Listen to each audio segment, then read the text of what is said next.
Good morning, good evening, and good night, everyone. Thank you for tuning in to the Wednesday Night Fights Guilty Gear Strive Top 8 presented by Series E with the help of Fresh Cut.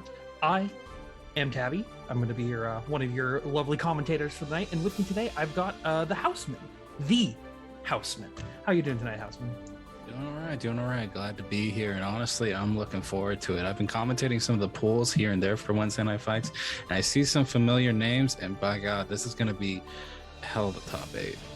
Oh, yeah. Yeah, it usually is, especially with a crazy bracket that we have like this. So round one, we're going to have Razzo versus Test Your Luck, a good old Leo Nago matchup of the century for Razzo, at least a lot of people in this WNF bracket. Then we've got Remy Celeste fighting against Neubenheimer, which I think Remy was playing Axel today, so it's another Axel Nago matchup, which is not something you've seen so much this season, but you'll have to see how they're able to handle it. Down on the loser side of things, we've got Marvello versus Dende, and then we have Trevor Sue versus Pavel. I know Trevor Sue's also made a switch. They've switched over to Axel so far, so this has definitely been a little bit more of an Axel themed week than I think we've seen previously, especially in this season, which is I know some Axel players haven't been as happy with it, but it's definitely going to be a wild and crazy show throughout the rest of this top 8. We'll have to see if they're able to power through, just like you can power through this top 8 and use the Fresh Cuts community clip contest. You submit a clip from something exciting that happens this week, and there's always something exciting that happens. Go ahead and submit it on over there, and you have a chance to win a free subscription to Level Up Live's channel. There's going to be 3 winners announced throughout the week.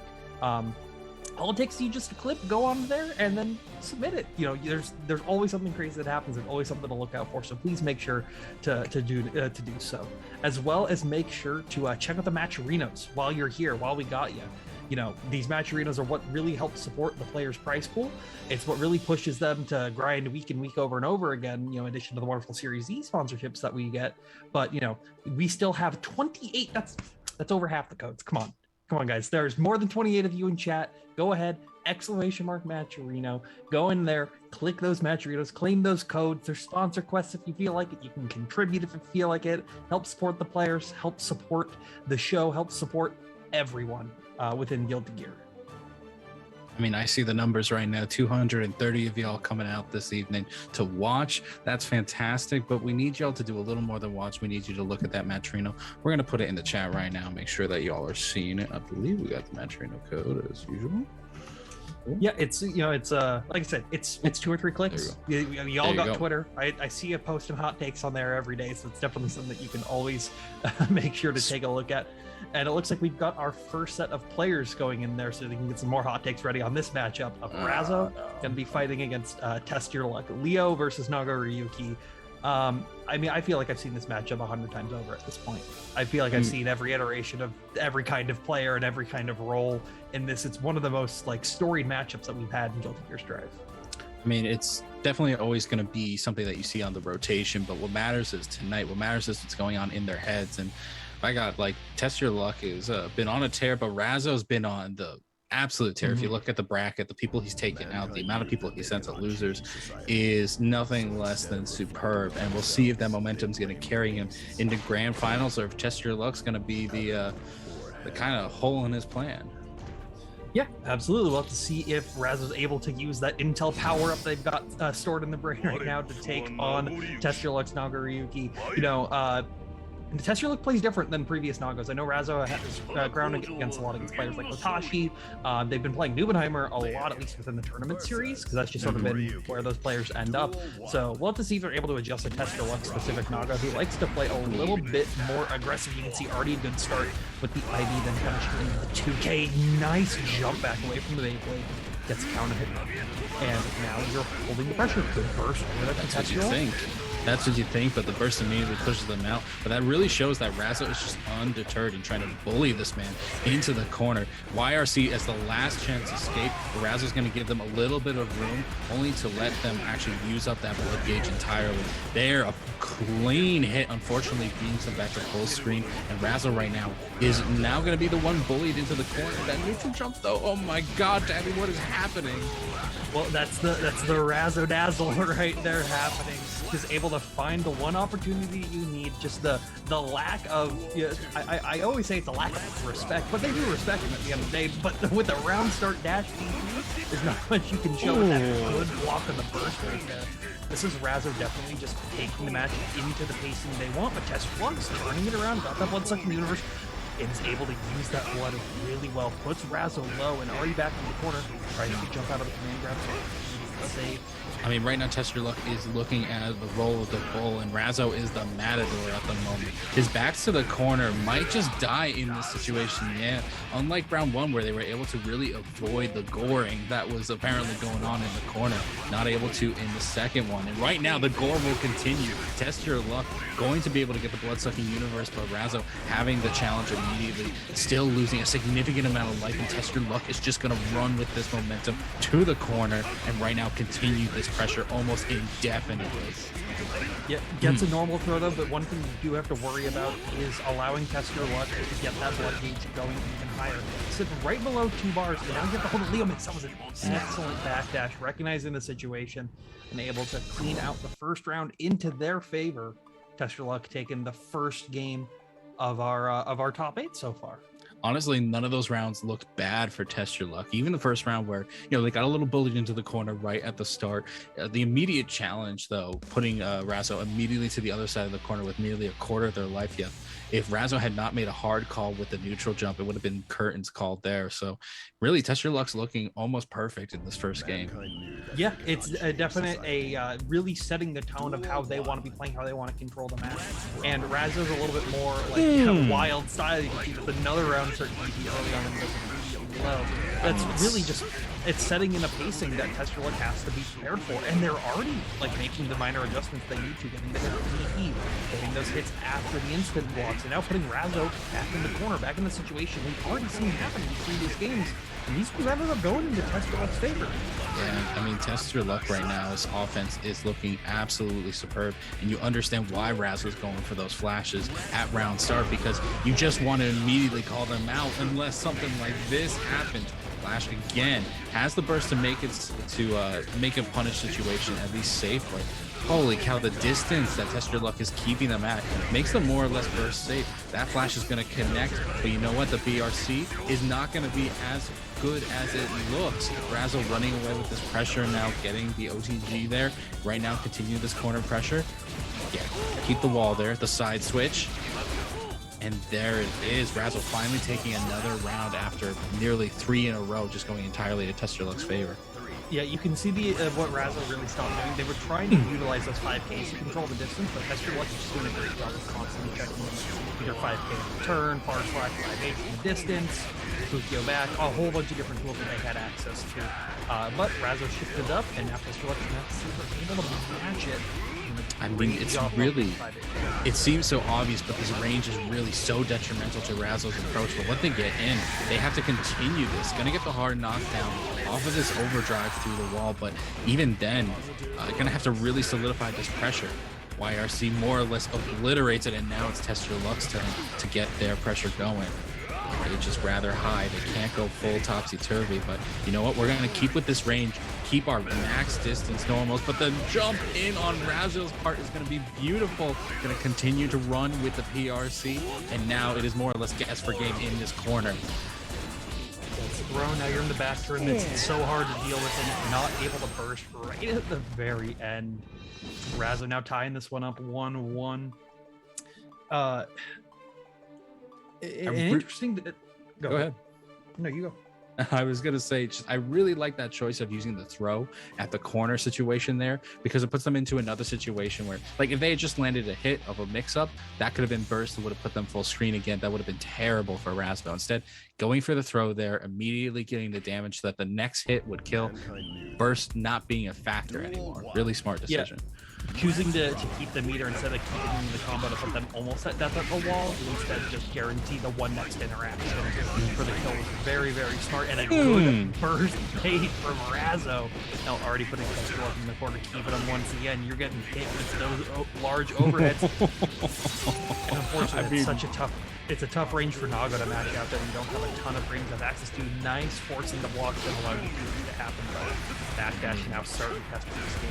That's the payment you take, you let the little man in, and he's not going to get off you. But right now, at least Test Your Luck has a bit of distance, albeit the blood gauge is relatively high. Going to risk this jump in there, and Razzo will kill off the next interaction. YRC as a last desperation move, might as well use the tension while you have it. Chip guard.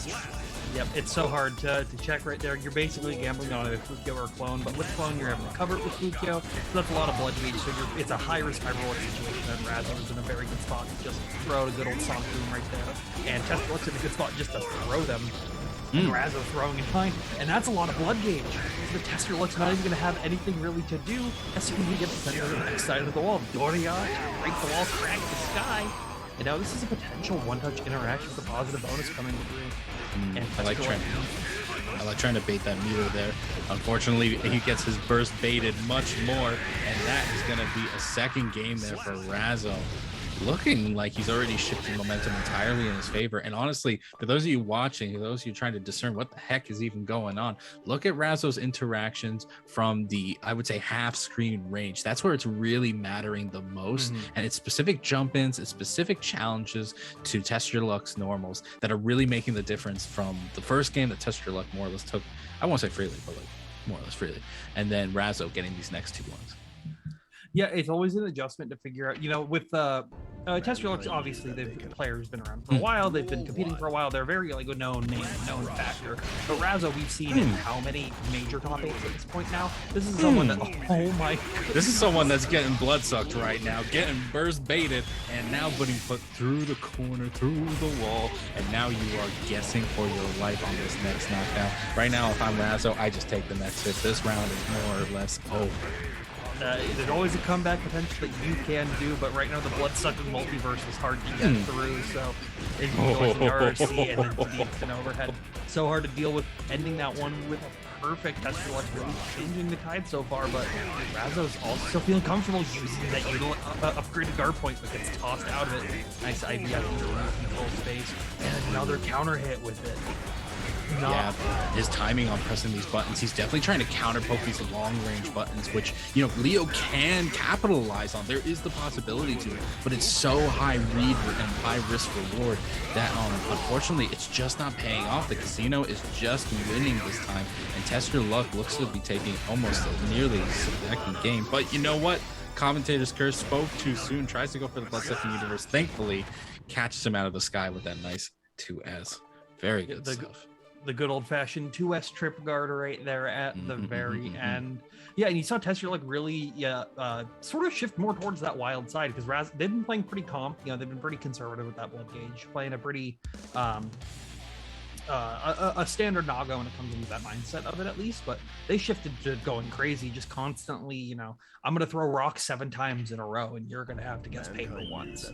And fighting game players are good at rock, paper, scissors. Sometimes you just get blown up by it 3 times over. So let's see if Test Your Luck's able to make that pressure to keep happening. But Razzo's already prepared for it. Jumps out of the blood-sucking universe and then into an overhead after the attempted throw. It's going to be 40% of the health remaining at the wall break. Burst still around though, but this is match point players potentially. You're saying it already, but like it's not there yet. But it looks like this round is more or less Razzo's.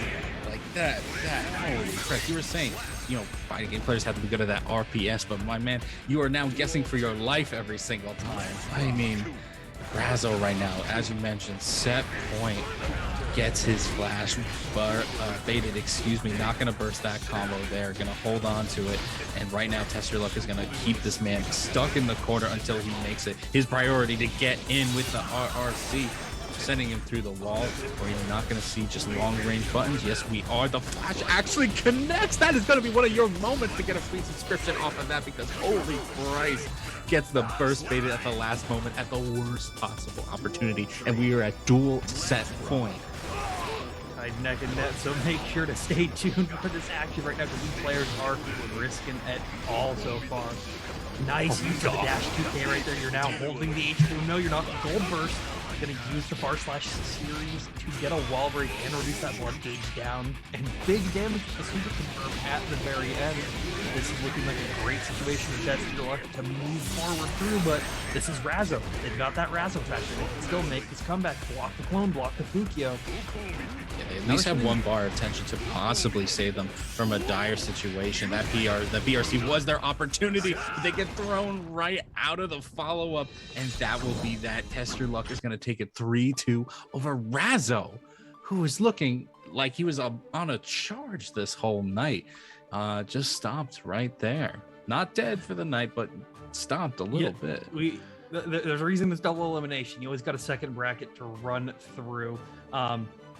You know, a really excellent showing from Test Your Luck right there. Just really, you know, after those first couple games where Razzo swung the pendulum back and forth, you know, looked like it was leaning towards Razzo. Test Your Luck made the decision to just start forcing Razzo to guess, forcing Razzo to be put into situations where you're, you know, it's RPS, but I've got a second rock behind my back that I'm ready to throw at any given time. So it was definitely a great series of decisions. You know, good job of recognizing their patterns that they were hitting early on, and always constantly checking 5Ks, far slashes, just to make sure that, you know, anytime that Razzo was trying to close the gap, they weren't going to be able to do it. And now we'll have to see if Nubenheimer can close the gap right now versus Axel Low. Remy Celeste playing Axel. I mean, I have no doubt that he's going to be able to close the gap. It's whether he's going to be able to close the gap before the man pops. Nubenheimer right now is going to have to balance his resources perfectly while still balancing his life. Remy right now keeping this full screen game, but topsy-turvy, in we go. World's upside down, but we are stuck in the corner. Remy not looking too worse for the wear. Yeah, Nubenheimer has definitely been a player that I've been watching recently. As I've been saying, I think they have the best defense in the game right now, but it's hard to defend versus Axel Low right now. It's such a tough time getting in. You have to take risks, and Axel doesn't have to take that many to just stop that from happening. So you can already see it working to a great advantage here, but finds the opportunity to get the side swap. Bloodsucking Universe PRC, not enough to keep it going down. I mean, there's no life to even lose here anyway, but yeah, that standing P, just going to call it there. I mean, Nubenheimer, you mentioned their defense is spectacular, but it's really their offense that's going to get challenged in this matchup. And Celeste right now is looking keen on challenging them to their nth degree. Yeah, just utilizing that block button very well versus the Naga pressure, not trying to challenge. And Nubenheimer already sitting at a opportunity to clash, but also has not a lot of blood gauge to work with. They don't have access to any specials if you don't want to risk the drop. So that's going to give Remy Celeste the time to the rush down. Axel coming out now that he knows his opponent has no more resources to come to them. They're instead going to go to him. Right now, Remy Celeste is looking beautiful with the burners, catching the burst, and then calling it for that game. Celeste taking it 1-0. It's such a hard situation right there. It's one of those you have to burst or you're going to lose the round regardless. Just hope Remy's taken the aggression on it, but Remy kept it calm, kept it collected, allowed Nubenheimer to dig their own grave, took the first game 1-0. I mean, if they can continue to let that happen, that would be beautiful. Again, it's on Nubenheimer to make the approach, and because of that, the entire game's pace is put on their shoulders. That's a lot of weight to carry. And you're going to carry that weight. Dean tries to go for the throw, attempts to run in, but finds the JH once again into the bomber loops. I love the utilization of the dash cancel on the flow side right there to really just help Axel's Hokey game in the corner. And now this is Axel Party Town. You have to find a couple needles to thread through, but they only need to find one or two blocks. The first, once again, doing a great job of finding the exact opportunities they're doing that.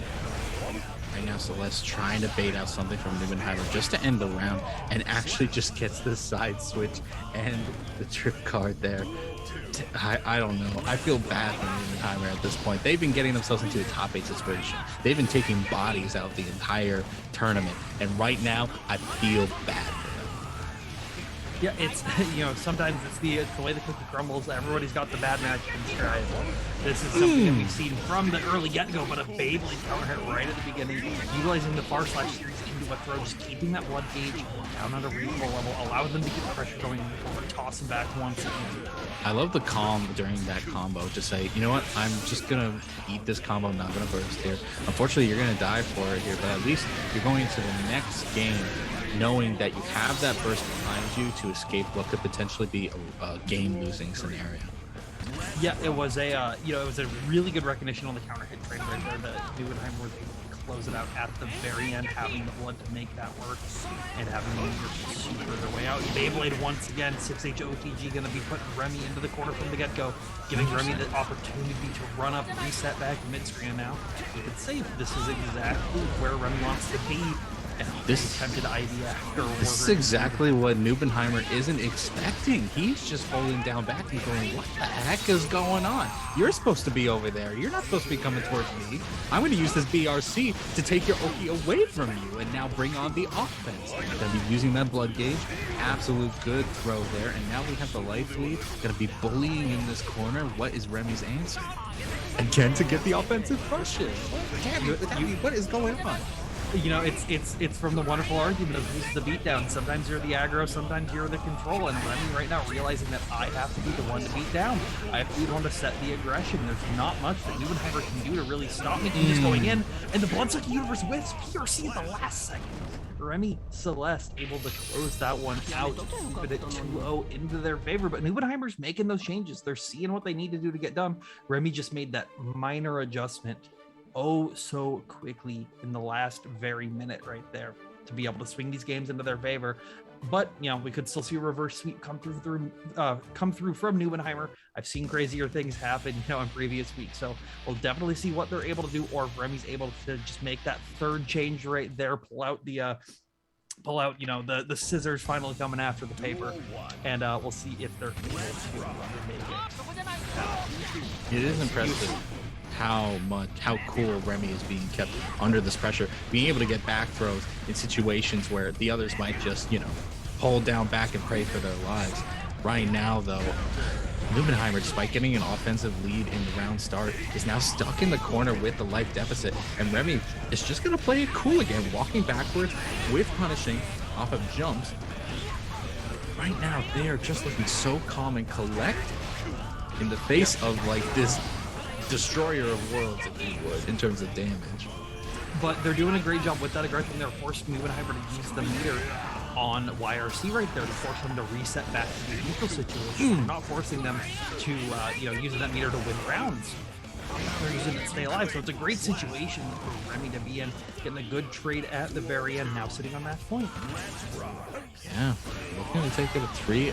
Right now, Neuenheimer, I would say, looking half lost. Their offense is looking actually pretty good, and they're getting these ins, and as we're seeing, these combos are not shabby in the slightest. But once Remy, decides to challenge, it's a completely different game, and Neuenheimer definitely gets thrown off their pace because of it. Oh, it's great Beyblade right there. You know, that's what they need right now to find those couple of trades to really turn it into their favor. Utilizing the quick RC with the tap dust to just close that one out, tying it up, keeping the dream alive potentially. But Remy still only needs one health bar away from victory. Both players having burst as well. Not baiting this one that early on. Countering 5H. Oh, that's your Oh wow, yeah, that is a spectacular burst though from Remy. That is going to be their only way out of a situation, and able to reverse it effectively. Unfortunately, leaves a gap for Neuenheimer to not only challenge but combo into with stylish effect. Neuenheimer taking their first game, 1-2 in the set. Neuenheimer staying alive, keeping alive. Blood-Sucking Universe being that tool that you need to close out the round sometimes, and by God, they're going to use it. You know, bringing this one up 1-2, as we've been seeing through these games, it's been the epitomes of like it was close though at the end of every shooting round. Neuenheimer going, you know, minus maybe one round out of the hole. Neuenheimer was just constantly bringing it to the wire, bringing it to the very end. But you know, they're finally able to find that round, close it up, having the blood low enough to make a couple interactions happen right at the get-go. And we'll see if they're able to do the same thing, but a DP at the round start, and Remy Celeste just walking away from it. It's looking like a great start for Remy. Yeah, the name of the game right now is adaptation, and you see that play from Remy immediately, just to walk back, let Neuenheimer make the first play. That was a big adaptation right away. And unfortunately, Neuenheimer does not have the games to lose and make more adaptations down the line. Oh, what a counter hit. What a baited burst. RRC into the corner, and there is enough juggle potential there to send him right through. Set point again for Remy. Using the rainwater right there, just able to quickly close it out and you know, keep away from the burst range. I didn't realize that was safe. That is kind of crazy. Just like the Nubenheimer's decision to just keep the pressure going there. Remy getting a great backdash. Oh, the 2-8 whiffs. So now Remy gets that corner pressure going, so exactly where they want to be. But Nubenheimer just needs the one hit like this with that blood gauge not at max yet. Yeah, is the operative word. They're using the PRC to continue the pressure without risking themselves from popping. But a similar neutral jump from Remy might stop their entire momentum. And right now, guess for game in this situation. How many times are you going to have to guess what attack one gauge of, uses it on the FD, but now has one gauge of tension there and uses it to get the RST off of a neutral jump. Not quite enough to kill. The Axle Bomber missing was so important right here. Now this is now anybody's game. Nubenheimer doesn't have the blood to go through it, and Remy is able to just clean that one up with a 2H from full screen. That was too easy. Axel, I think it wasn't as easy as you thought it was towards the very end right there. That was way too close. That was way too close for comfort. And honestly, Remy, if Nubenheimer makes it back and you guys end up fighting later on in this top 8, you better be thinking, okay, what else ways can I throw him off? Because he is adapting slowly but surely. He is adapting. And right now we need some people to adapt and help use that Matcherino. Let me see how many codes we got left, because we saw 28 when we started. I better not see 28 right now. Yeah, hopefully, you know, we have that Matcherino down. And then it's 23. That's 5 people. That's a good start for the first, but we're not still got some left to do. We still got some to use. Make sure to use those as quickly as possible. Yeah, you know, but Remy's gonna have that, you know, Nago run through bracket basically. If they're trying to win this, if Nubenheimer makes it through, Remy's just gonna have played has just gonna be playing Nago Ryuki's through the entire top 8, because they're gonna face Taste Your Luck in the winners finals, and that'll definitely keep them at least on the right mindset, on the right momentum to keep it going. But you know, the next match that we have coming up might change things up a bit. So we're gonna Marvello versus Dende. Marvello has been playing Chip forever. They've been showing a lot of excellence, you know, with this most recent update to them. Dende, I know they were on Soul for the longest time, but I think I remember seeing through the woodworks that they had been picking up Leo recently. With some Soul players being not as happy with the current state of the patch, but Leo is still a relatively strong character, as we've seen, you know, Razzo in this top 8 pretty much every week. Every week they've entered at least. Understandable, especially if you want to continue with like the rush down, like high damage mix up avenue. Like Soul has definitely been reworked is a rough word, but like reworked to not fit that demographic as well. So Soul is an understandable choice.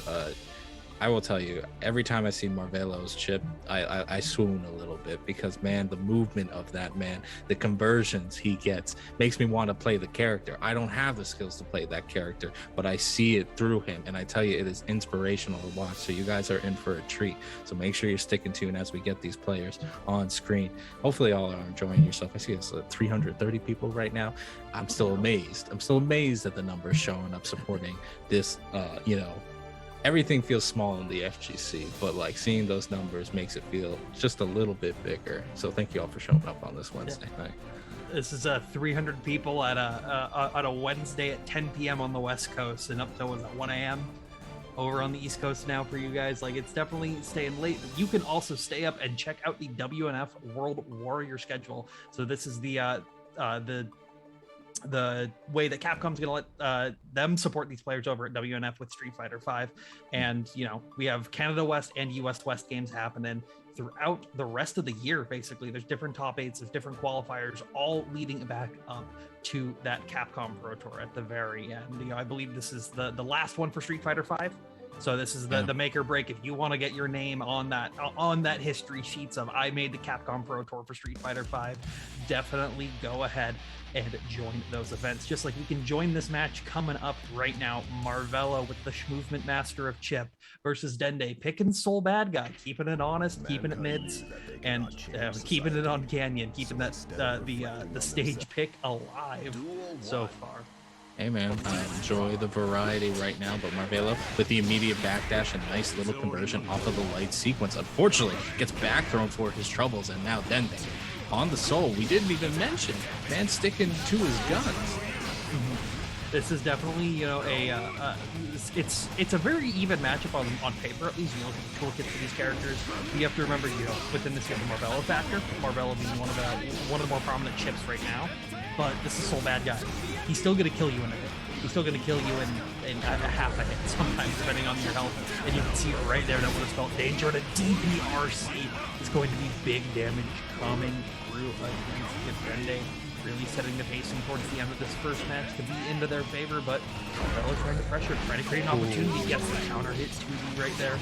And you might just need one opportunity. Right now, I'm going to try to bait something with that PRC, but right now you might just be dead in the corner unless you drop the combo, and then the final OTG going to give Dende a thankful win. Yep, that's the wonderful utilization of Soul Bad. You guys see a nice run under to check the bandit ringer in the air. And now Marvello's got you in the corner. This is a very scary situation to be. Nice use of the stagger pressure, blocks the mix, but you're not blocking the second mix. K2K to keep it going. Dende keeping it very calm, not trying to do anything too to get punched for it. Marvello hitting with the punches to break the wall. Trying to keep the momentum going. Nice. An excellent IV right there over from Dende, but Marvello was ready for it. Got the counter hit. That was gross and beautiful at the same time. Marvello, like I tell you, man, he could go 0-3 right now. He would still be my player of the tournament for that right there. It is just gorgeous to see this man's movement in effect, and right now he's continuing to do so. Definitely throwing Dende off their game. I don't think I've seen Dende press a button if it's not for maybe the FD button. He is just stuck in this corner, taking this throw, risk gauge so high, and right now, man is just holding down back for his life. Oh, gets hit overhead as well. You're holding the corner right there and able to close it out with a perfect at the very end. Marvello taking the first game of this. Dende looking a little scared, looking a little worried that, you know, Marvello's just kind of doing Marvello things. They're able to just constantly move around the screen, constantly control the screen space that Dende wants to be in. And Dende is, you know, they're being a little withheld. They're not going for. I've only seen them DP once. That was when they had 50 meter to keep it safe. I mean, to be fair, it's an incredibly risky venture, and it's not as if, you know, Marvello's leaving a lot of opportunities. He is delaying slightly in some cases, but holy cow, you have to make these choices very quickly, and the risk reward is not always in your favor. That being said, this DP will at least get something started for Dende. He's going to try to continue backdashing, but really, it's in the neutral where he's suffering the most. But you can see that was a great start in picking up the combo with the late PRC. And the mash 2Cs with the double 6H to close it out. Dende ready for the scrambles right there. You see, you know, you can't play this like hyper safe play style versus Chip. Chip does that, they're just gonna keep you open, they're gonna crank the risk up, and they're gonna mix you up and you're getting for it. So you have to play a little wild, you have to play a little crazy, you have to backdash when you don't think it might be good for you. 1 DP and you already found a ton of health gone. Yeah, that damage making up for a lot of lost ground. Marvello's going to DP of his own and try to continue the mix at this close range to keep Dende at bay, but he is working on a sliver of health where 1 DP will take it. You do not burst out of this DP, you do not get a second chance. That DP connects, you are dead. And that's going to be where Dende will need to make it shine, but Marvello finding hit, now trading it up, making leave, and now having the RC as well, trying to bait the burst, but Dende's keeping it calm, keeping it in the pocket for the next round. Both these players have burst tied up at the very end, but Marvello's going to be the first one to get a couple hits, just constantly going to high-low, opposite side, block the burst in the corner. The worst time to burst there. I give Dende the credit for not bursting at the end of that last round, but every combo he got hit by, it was just more and more too long of a wait. And right now you're stuck in this corner, Marvello, with the pressure, the RRC continuing, the onslaught, the risk gauge so high. What do you do? How do you survive? You just dash forward. You just dash forward and with punish like a boss. Dash forward and press buttons like you can get that risk gauge low, drink your glass of fruit punch, keep yourself alive, and that's a great counter hit to set them into their favor. Goes for the 2K to keep the OT around. RC goes low, but Marvello's ready to just block what's coming through. The counter hit JS at the very end. Closing out with the far slash. Dende now tying this up 1-1. It is even as even can get right now, not only in terms of the score, but between the two players going back and forth. Right now, Marvello is definitely having the momentum. Dende, honestly, you could consider that first game maybe a bit of a download. He pressed down back for the life of him, not just to, you know, save life, but also to just see what the hell is going on and how do I stop this? Because I cannot take 3 games of this. Yeah, it's 3 out of 5. Sometimes you have to use those games when you can for a little bit of research. And Dende utilized that research well in the first one. Let's see if Marvello is able to make the adjustments, getting the early burst, keep him in the corner, but a nice backdash with a close slash into a single DP. This is exactly where you want to be as Dende, just getting those hits, getting the damage where you can. Finds the low in the corner as well. Yeah, the dust is going to do it. I mean, yeah, didn't go for the kill, but you know it got the kill anyway. I'd hate to say that Marvello's kryptonite, despite the beautiful movement, is just backdashes. But right now, his Oki's just been challenged so heavily by those backdashes, and he loses so much life with each one that calls him out. I have to say, it's something I'm hoping he takes note of, because there's not many rounds to give anymore.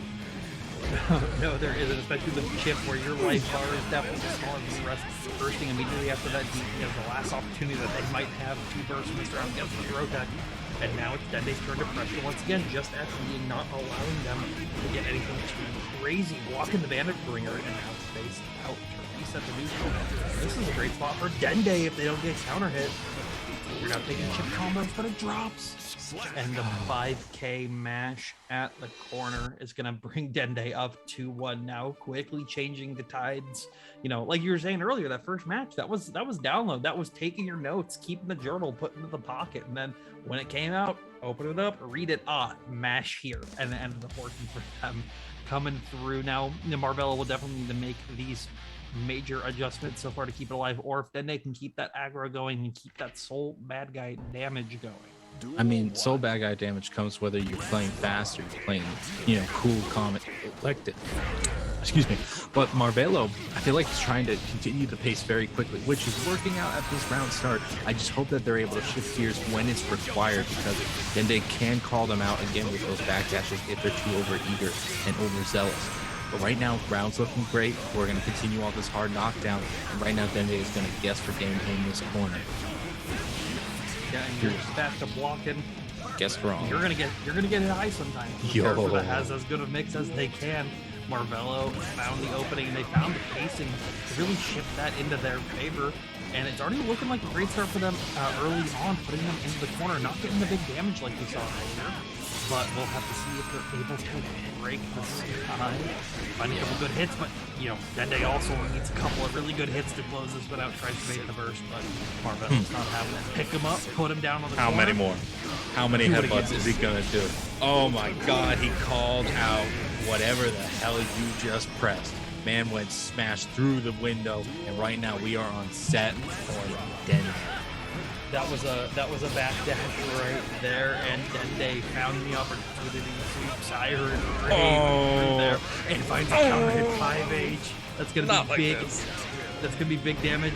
Only needs a couple more punches to get through. Finds the low with the DP in the corner and the 6H OTG to take him out. And Dende taking it 3-1 over Marvello.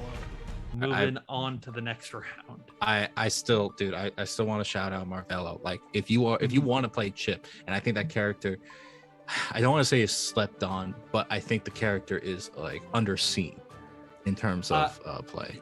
You know, it's something that you've seen in Guilty Gear's past, where Chip's like this. It takes you to have Chip brain to really bring that character out to its fullest potential. Not everybody has Chip brain. That's just a factor of life. Sometimes you're not going to be the one who's willing to put in the time, have the execution to really blast through that. But Marvello, they put in the time, they put in the effort, they put in the work, and you know, they were able to just break through. But Dende made a lot of really good hard reads there. That was, I think, the biggest thing, was just getting used to Marvello, getting through those games, being like, okay, I know exactly what we're gonna do. The call out with Tyrant Rave on a backdash, knowing after the multiple throws right there, it's like, okay, they're gonna think I'm gonna throw again. They're not just gonna take it. They're not gonna just let me loop these throws over and over again. Tyrant Rave, it was such a high risk, high reward situation. but they were able to utilize it into their favor to after that conditioning just briefly. Not only on offense did that happen, but on defense as well, realizing that Marvelo was taking a lot of risks even when he was applying pressure. Because again, like I say it and it sounds so simple, but those backdashes on Marvelo's pressure opened up Marvelo to those close slashes, which again, so with any touch that he does massive damage. Against Chip, it's even more massive. So it really speaks to Dende for being aware of not only the offensive potential, but the defensive potential. But I can go on and on about this. We have another set to talk about. That's right. We're going to have Trevor Sue versus Papel. This is the other end of that Axel spectrum, but you've got Papel that you're fighting through. You've got, this is my favorite house in Guilty Gear right now, by far. Papel is just plays so much like a young Naga. Feels like constantly throwing items, constantly pressuring, and they're already off to a great start using the Scarecrow, but Trevor Sue with the Axel not able to punish it from the get-go, and now Papel is looking like they're in control right there, trying not to get hit by their own banana. But give them a new cut, give them the throw, immediately go overhead. See, that's the great addition they've been doing. Throw once again with the throw explosion. What do you guarantee the kill off the ground? I got lost. I'm not gonna lie. Chat, if you got lost with me, just let me know, because holy Christ, that lockdown situation is where Papel excels. His item usage becomes the lockdown. And sure, he has to vary it based on the RNG going on. But once he gets it started, the rhythm is just so hard to take advantage of that it's really the reason why he's the strongest Faust out there. He's definitely one of the strongest right now. But you can see Trevor Sue is doing a great job using those Happy Chaos fundamentals to just keep the zoning happening. Tries to RC to bait the burst, but also gets to close the round. 5K to kick him in the skies. Tying this one up 1-1. First almost back for Trevor Sue. Could spell danger for Papel, but Papel is doing a really great job of just finding the strike hits when they can. Unfortunately, not dealing too well with the zoning that Trevor is setting up. That being said, he has the in now, he has the corner, and let's face it, that first round started and ended in the corner. Good balls there. That's where it goes. Tries to go for the air Scarecrow, but Trevor 2 just runs out and does it again. Now this is going to be a big combo with the Afro Burst into the corner.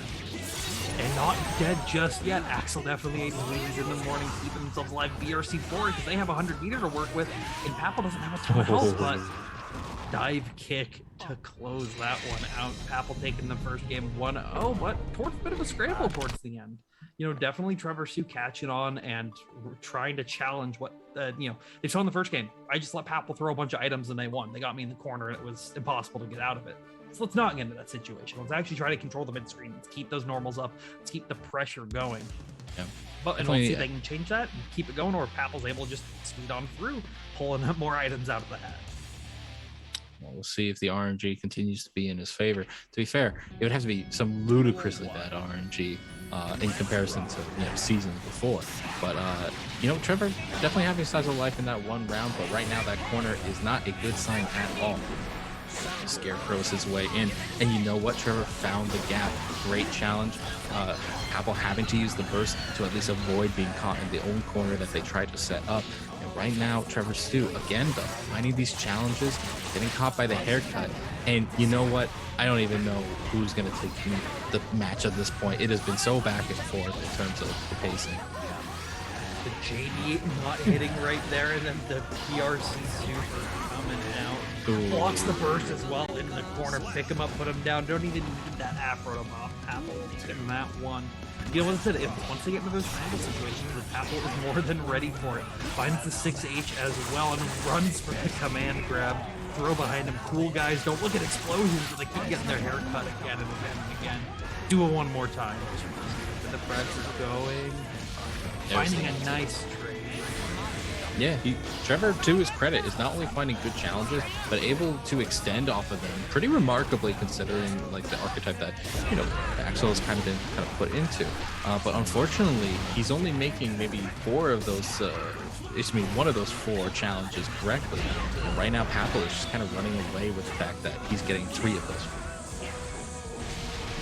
4. Oh, and getting hit with their own bomb and the Afro explosion was not on the game book, but the JS into the 2S to quickly close that one out, taking it 2-0. And you can see, both these players are making really great micro decisions just once you see the items coming through. So, like, right towards the end right there, Papel got Mini Faust, and the immediate recognition from Trevor Suda, okay, get the hit and block. Because Mini Faust is going to go. I activated it once I hit him. A lot of players I've seen go through, they see they don't even pay attention to the Mini Faust that's on the ground. They hit them and then they get hit out of their combo, and Papel comes back and sweeps it out. But Trevor Sue saw what was happening, was able to keep it calm, keep it slow. And I saw it towards the end there with bombs. They forced Faust to pick up their own Afro, and then getting the bomb hit did not allow them to get the guard break back bomb.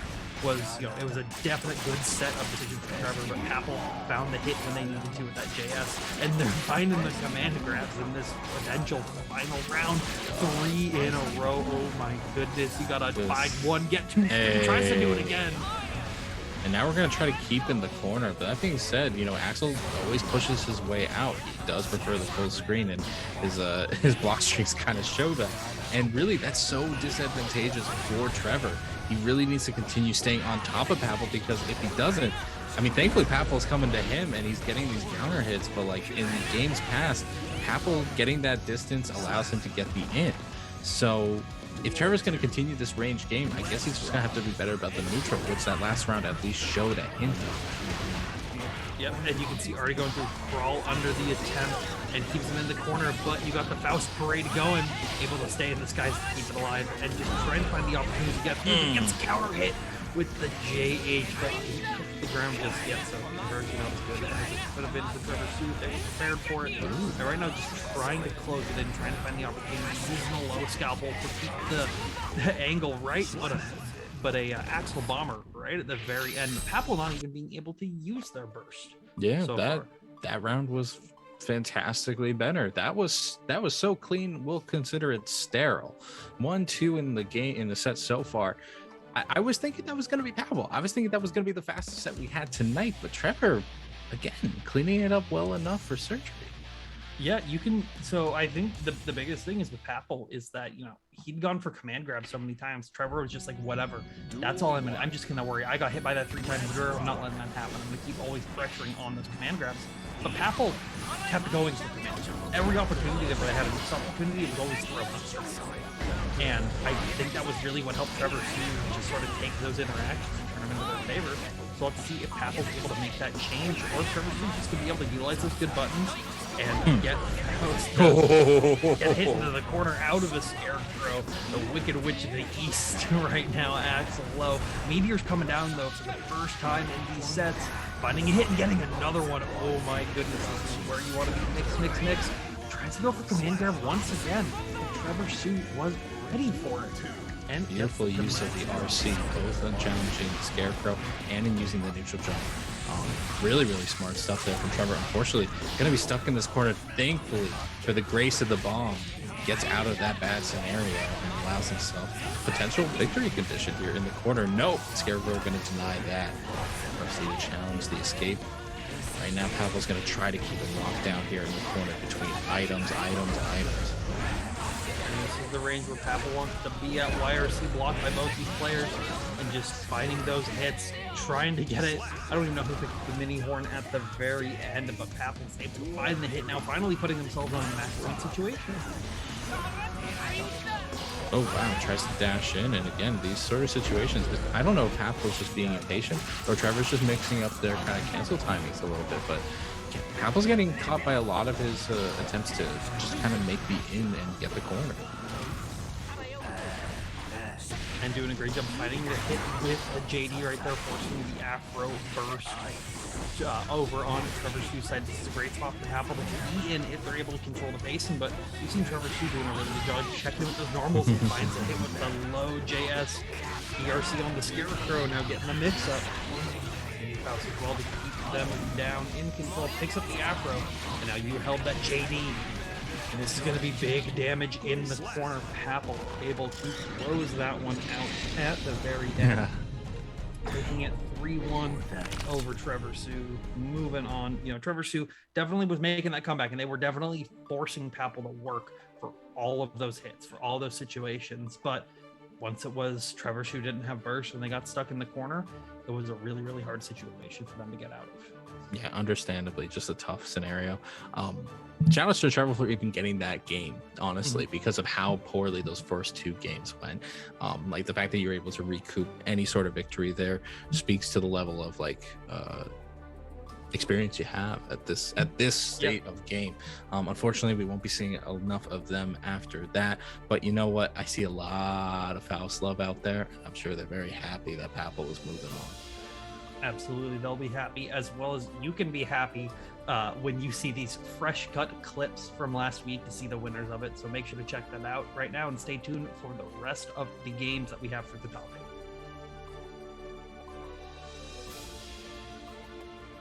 Get over the 6-8. Good about the stun.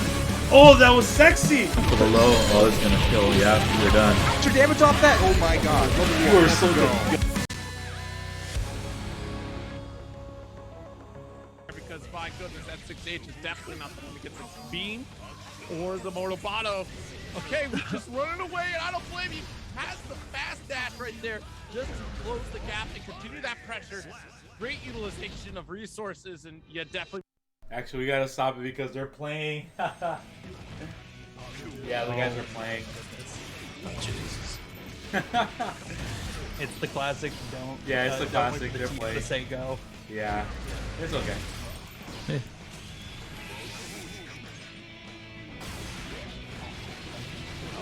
They're already into it. Oh my goodness. And already closing out the first one.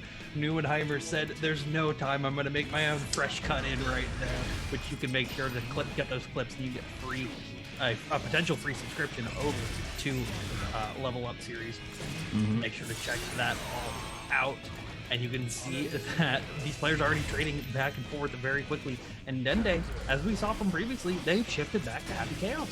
Yeah, They've shifted over to the demon himself. I mean, right now, even though Happy Chaos might not have the zoning prowess that he had before, and it's still pretty good, the character is much stronger on the offensive stage, if that's even believable.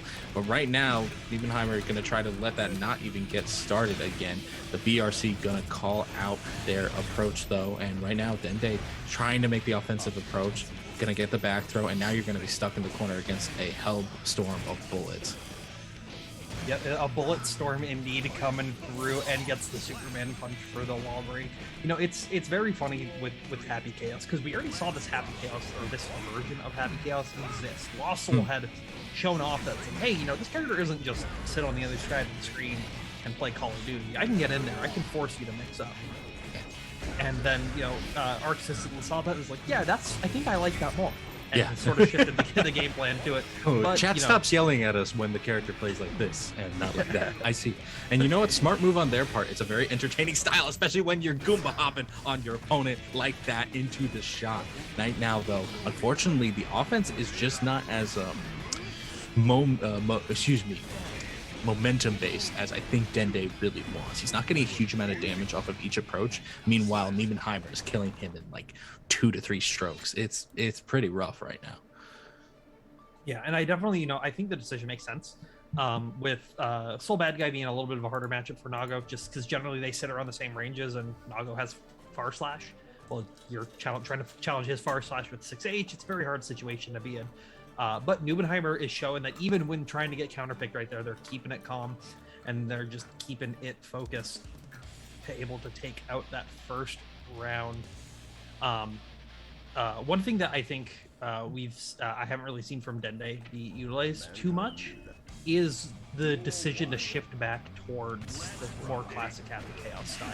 It's something that needs a little bit of like pre-setup to it. You need to land double curse and have the super for the meter, but once you get to that point, you get to play like the traditional zoning. It's only for a limited time offer, but it can be something that really changes the pace, especially versus these matchups like Naga.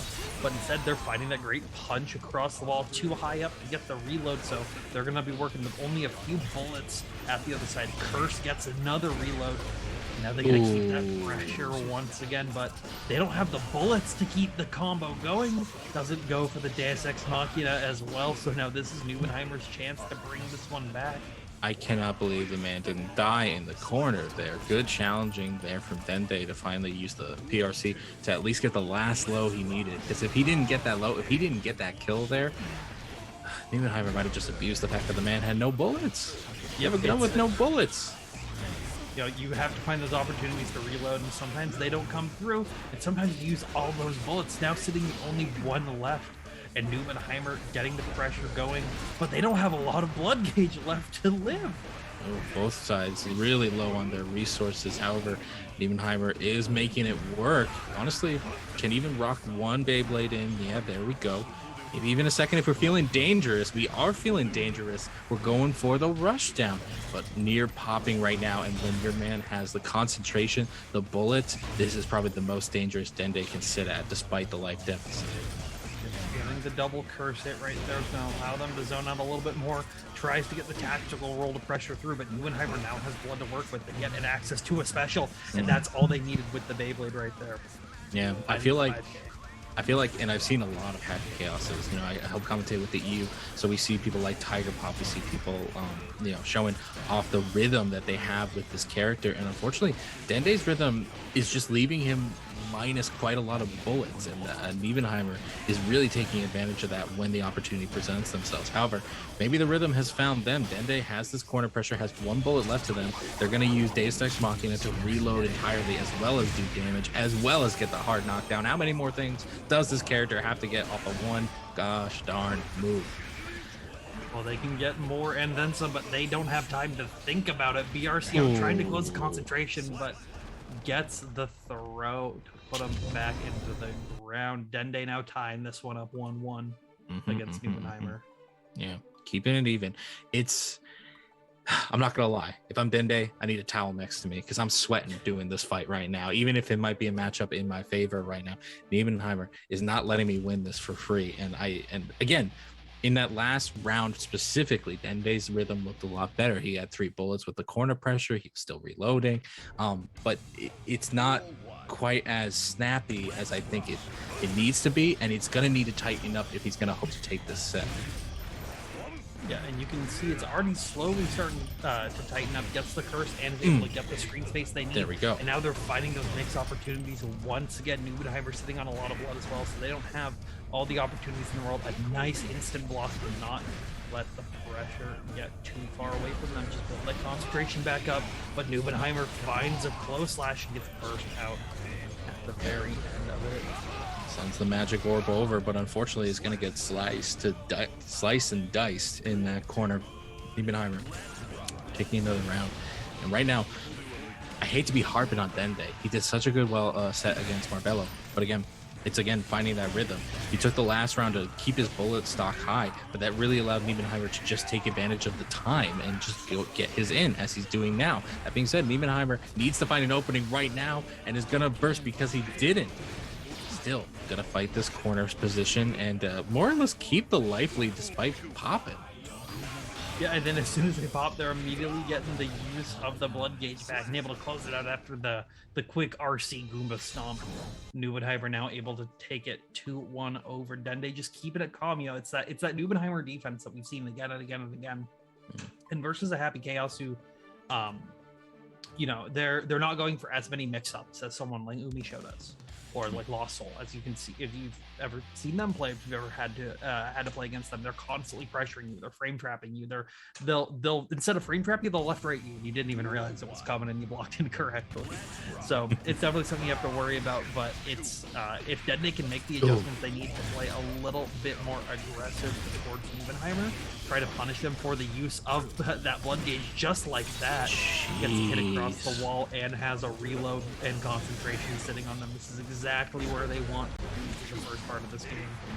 You say that, and as soon as that happens, that 2S coming into favor. The anti are doing the God's work. Unfortunately, drops the juggle there, but picks it right back up. And you know what? Again, Dende, unfortunately, looking bullied entirely into this corner, using the BRC to make an evasive maneuver into the skies, but it's going to lead to no avail. Niebenheimer going to still bully them and just keep slashing away. You gotta right watch now. your toes at the very corner right there. Hyper got put into the perfect positioning for that 2S to be in their favor, and are now sitting on match point versus Dende. But Dende already setting the pace of this game early on to be in their favor, finding those hits in the corner, gets the concentration, gets the reload. You gotta keep this wall slump action going, get thrown. But now he's out of bullets entirely. Having to use that BRC to get the corner, has to reload fully there. Yeah, gonna be able to close it out here at least.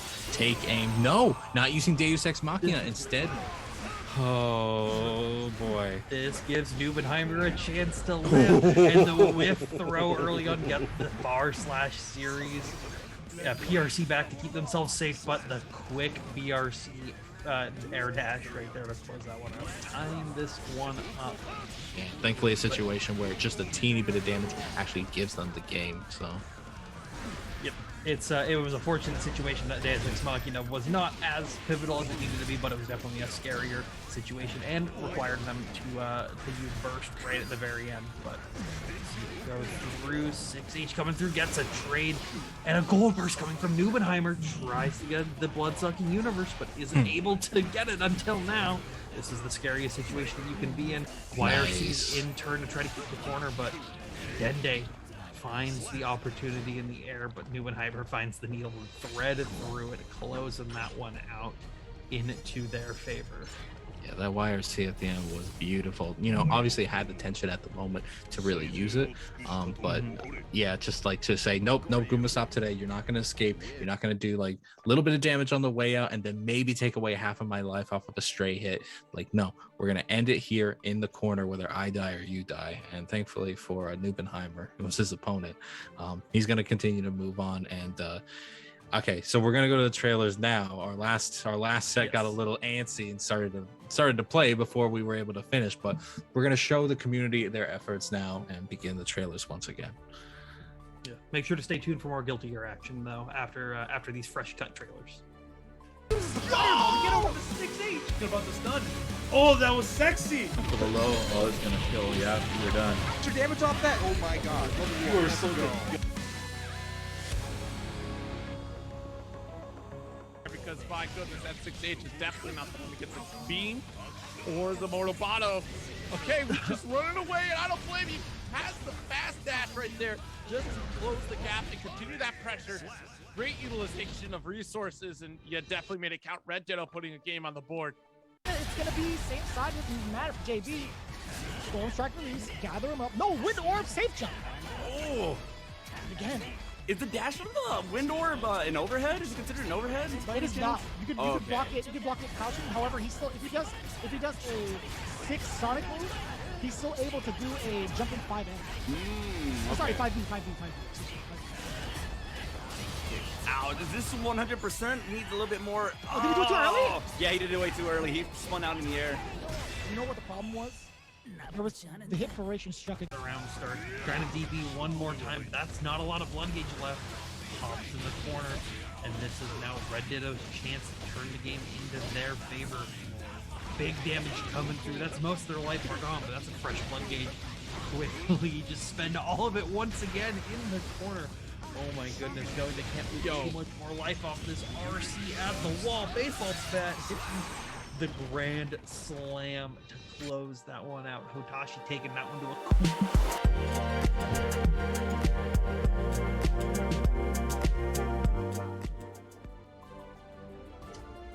Once again, I'd like to thank Fresh Cuts once again for sponsoring another week of Wednesday Night Fights. Make sure to check that out and make sure to get those clips in for this week so you have a chance, just like our previous winners that you just saw from over previously. So now we're going to have our next set of games going to be sitting on deck so far. Looks like we're going to be having Razzo versus Papel.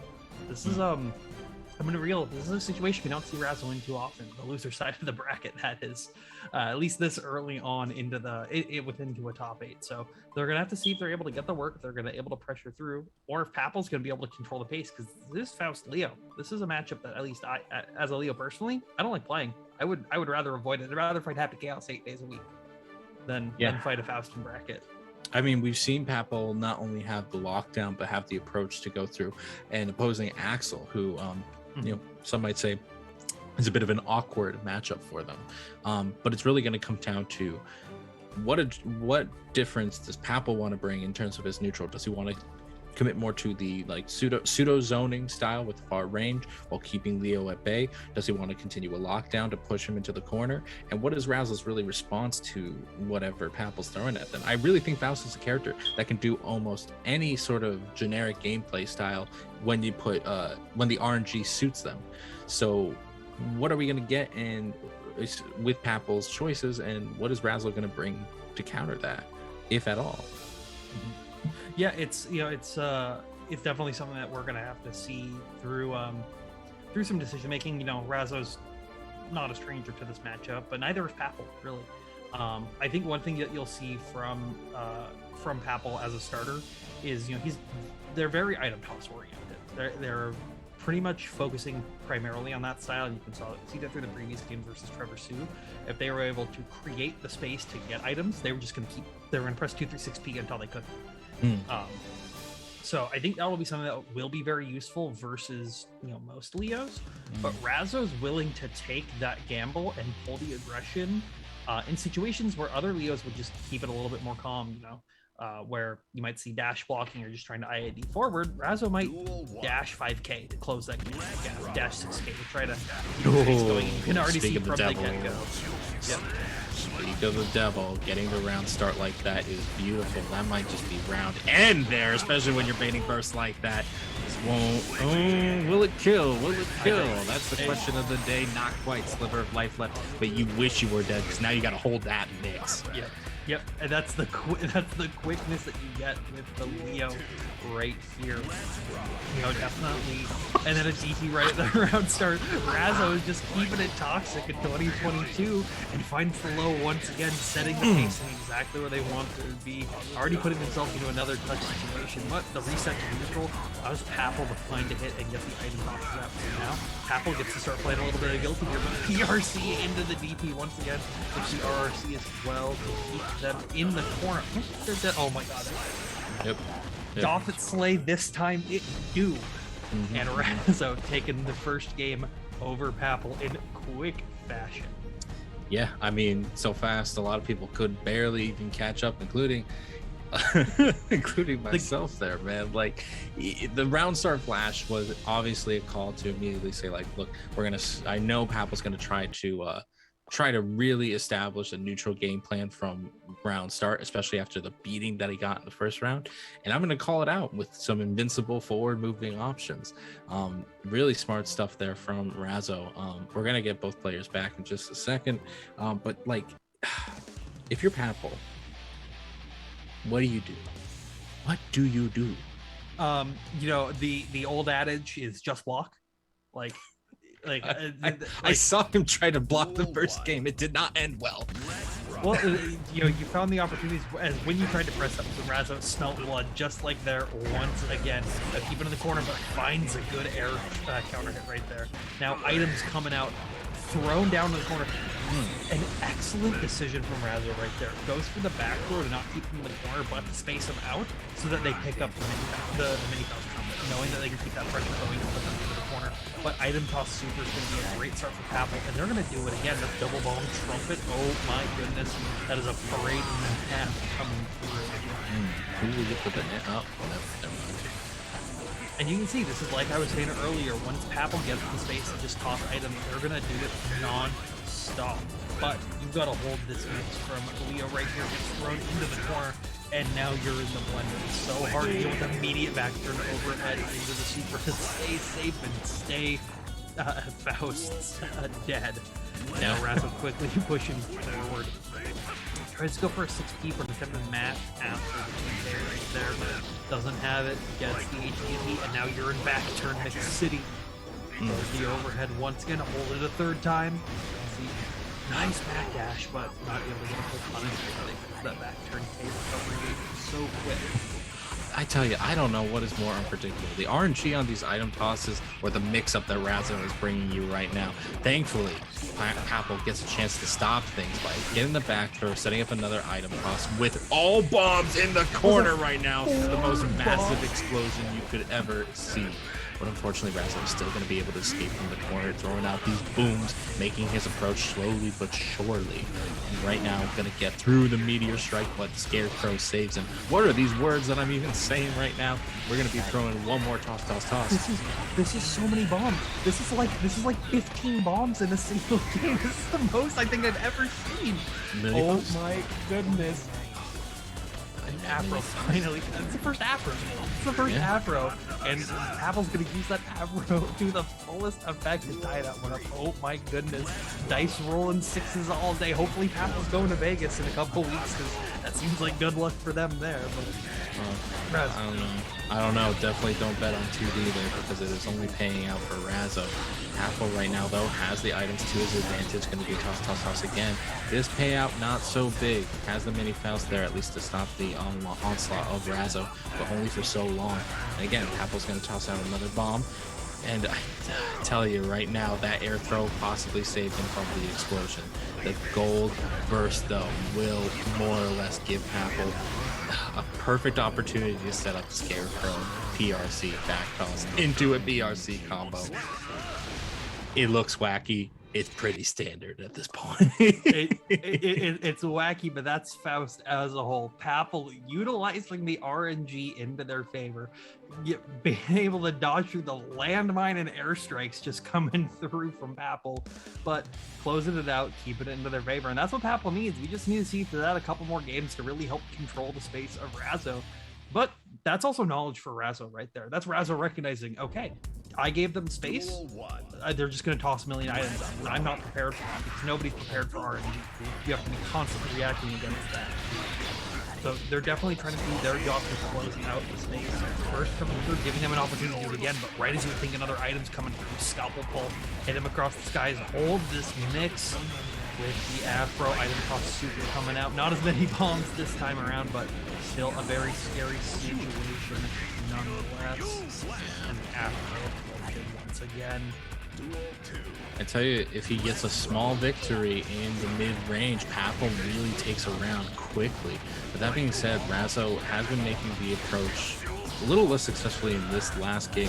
But you know what? This round is starting out all right until that gold burst gives so many resources to Papel. I tell you, man, chaos is unleashed at this moment, and I don't know how Razo is going to seek order in any sense of the word. So they've got to find their opportunity to make it through. The guard crush coming through and forcing Razo to hold block on some things they might not want to right here. Double bombs come through, but he gets a cover hit 6 feet. What? What? Tossed back with the explosion right there, and Papel was ready for it to hit Razo out of the conversion.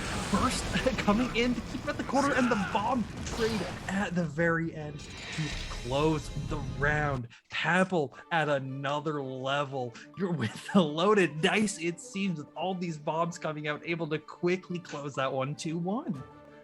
If I was Razo, and I know Razo like has to go, but like, yeah, we're going straight into it. I would take a moment to just be like, all right.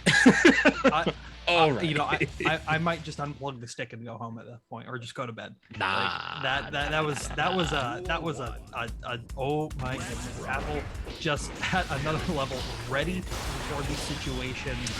Well, other people are immediate gold burst into immediate item toss super is exactly what Apple's doing, but this time choosing not to go for double item toss super, just choosing to save it, and that gives Razo an opportunity to get the haircut.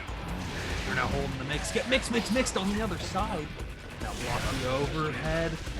Trying to create an opportunity to close this one out, but Scarecrow's resetting the pace, doing a great job of controlling it. Cancel into the item toss super to keep him safe once again.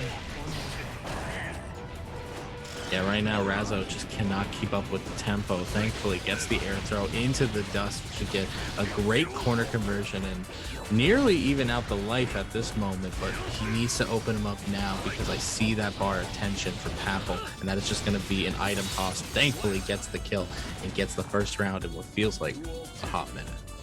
Yep, Razo definitely resetting it, just calming down once they were able to stay in control and not let Papel get a gold burst, get all those item toss supers out. They're seemingly having a much easier time controlling the pace. The cover hit far slash is a great start for as well. Goes to the RRC to bait a burst as well as to get the corner carry. Reset back to mid-screen, and Papel's only got a little bit of health to live. But you're getting thrown out of it with the Scarecrow PRC. Mix-up once again tries the DP, but keeps it safe. Gets a JP, but not able to fully convert with it now. Gold burst item toss, super the story of these games so far. The JS hit. You hate to see it, but no big combo. Maybe dropped it intentionally to try to bait the burst. But you know what? Razo was just mash and say, nope, that's my opportunity. Go, go, go, go, go, go, go. Now we're going to make it 2-all in the set. Yeah, tied it up. You know, I don't know who's going to win this. You know, I just really, don't know. It's really going to come down to, because we've seen Papel, they've been consistently getting the space. The only round they didn't get the space to toss items was round 1, where Razo kind of just set full domination, set the pace going into their favor. But as soon as Papel gets the space, and we've been seeing these fantastic gold bursts that, you know, Razo might have to adjust their game plan, trying to just bait the burst a little bit more heavily within those gaps. So, and maybe just not even fear the burst at that point. That's a little greedy considering that they do so well at this mid-range, but I say that as soon as he gets 2D and bursts immediately to stay at that mid-range. Oh man, the chaos ensuing in the corner here. Yeah, you're just gonna flash and trade with the item cost here. I don't even know who won that trade in a sense.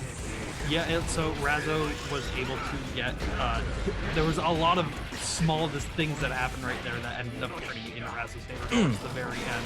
You can see he picks up the item, the Mini Faust Parade after the throw. Not going to be enough damage due to the throw scaling, but now your Papel without burst, and Razo finds the low at the very end with the 2D. Now sitting on match point with burst. Papel almost went burst back though.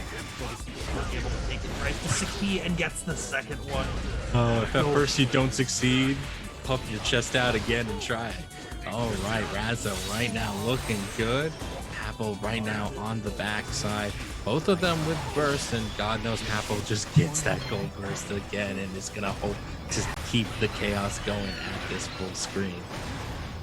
Yep, they found the opportunity right at the width of the 2D right there to get the gold burst, to get all the item tosses in the world.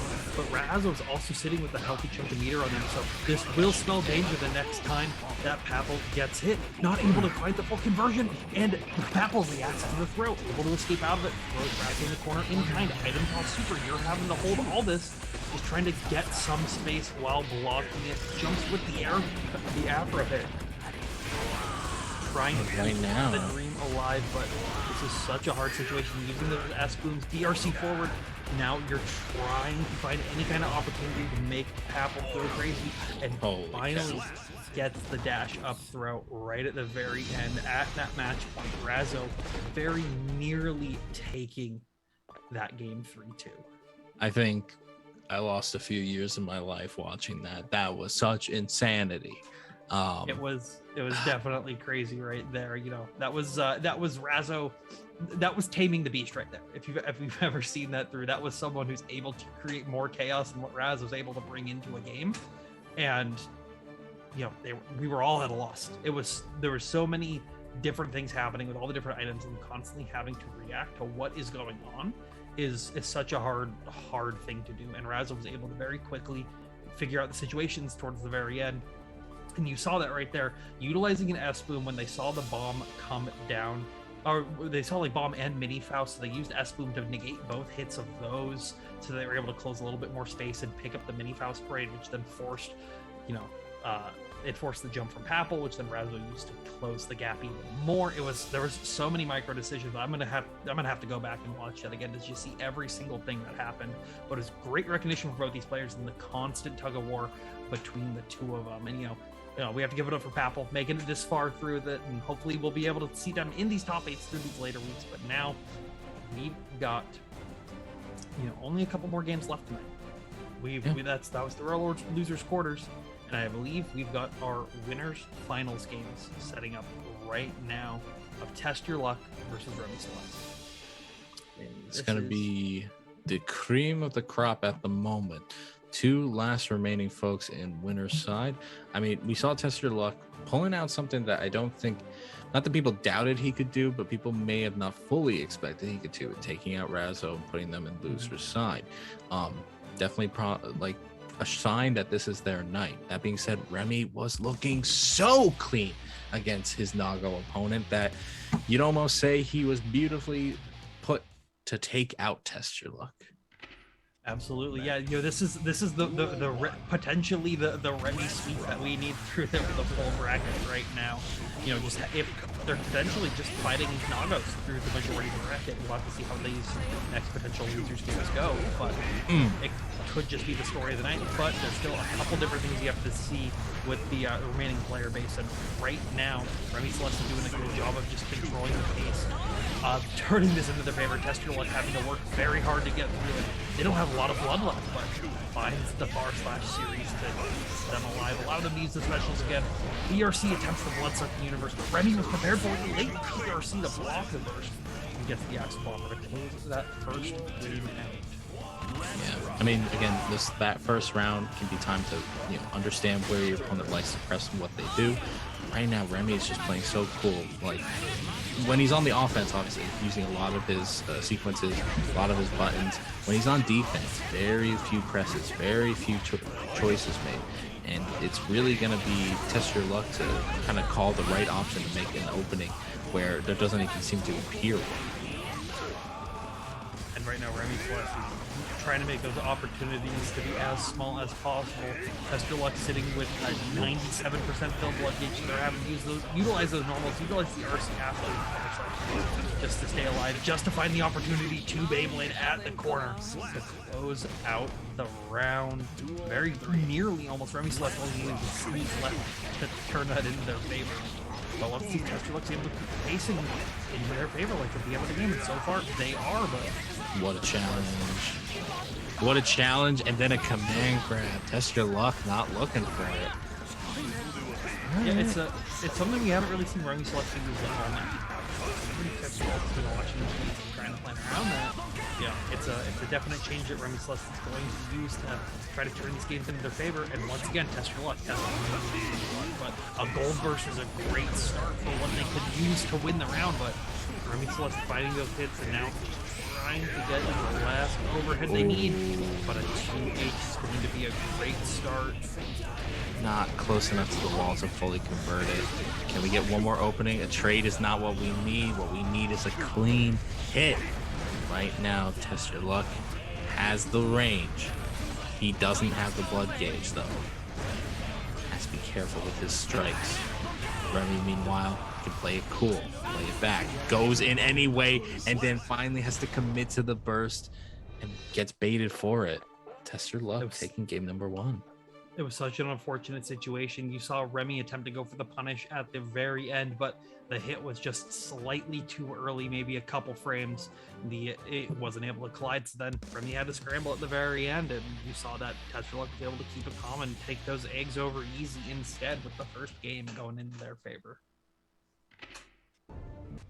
Yeah, Test Your Luck is doing a really, really good job of like letting Remy do what they do, but towards the end of the games, after these couple of trades here or there, Remy's trying to close it out. And Test Your Luck's finding a great hit from the get-go. Great job with the blood gauge as well, with as high as it is, still finding the opportunities to get these big hits going through, but Remy more than comfortable spending the meter FD out, but can't block forever. Eventually gonna get hit. Test Your Luck quickly taking that one into their favor. Test Your Luck's timing on his dash-ins, it's not perfect. He's got hit out of them a few times, but you only need one, and you can survive about 4 attempts. And right now, he's getting those 1 of 4, and he's making good work of it. That being said, though, Remy definitely going on the more offensive approach because he understands he can't zone forever, especially with the risk reward as such. Right now, looking good with the rushdown attempt. To use the rainwater at the very end to just get the final hit when it whips, and it's not going to matter with those Axle Bomber loops. Goes for the 5K to keep it burst safe and to guarantee the kill right there, tying this one up with 1-1. Within the second game that we have, before Weds Night Fights top 8 finds the 2K match as well. He's started Actually, really nice. Yeah, I was about to say the same thing. Beautiful burst opportunity there. Not letting Remy get started with, ironically enough, that rushdown that was working so well against Test Your Luck. Ooh. But the blood gauge pops and Remy has 50 meters, so you were not going to live that. Remy now tying the sets up 1-1 over against Test Your Luck here. definitely you saw a little bit more of what that Axel Nago matchup normally is in there. Just Remy keeping it calm, just keeping it full screen, utilizing those jumping normals, constantly utilizing that pressure to and forcing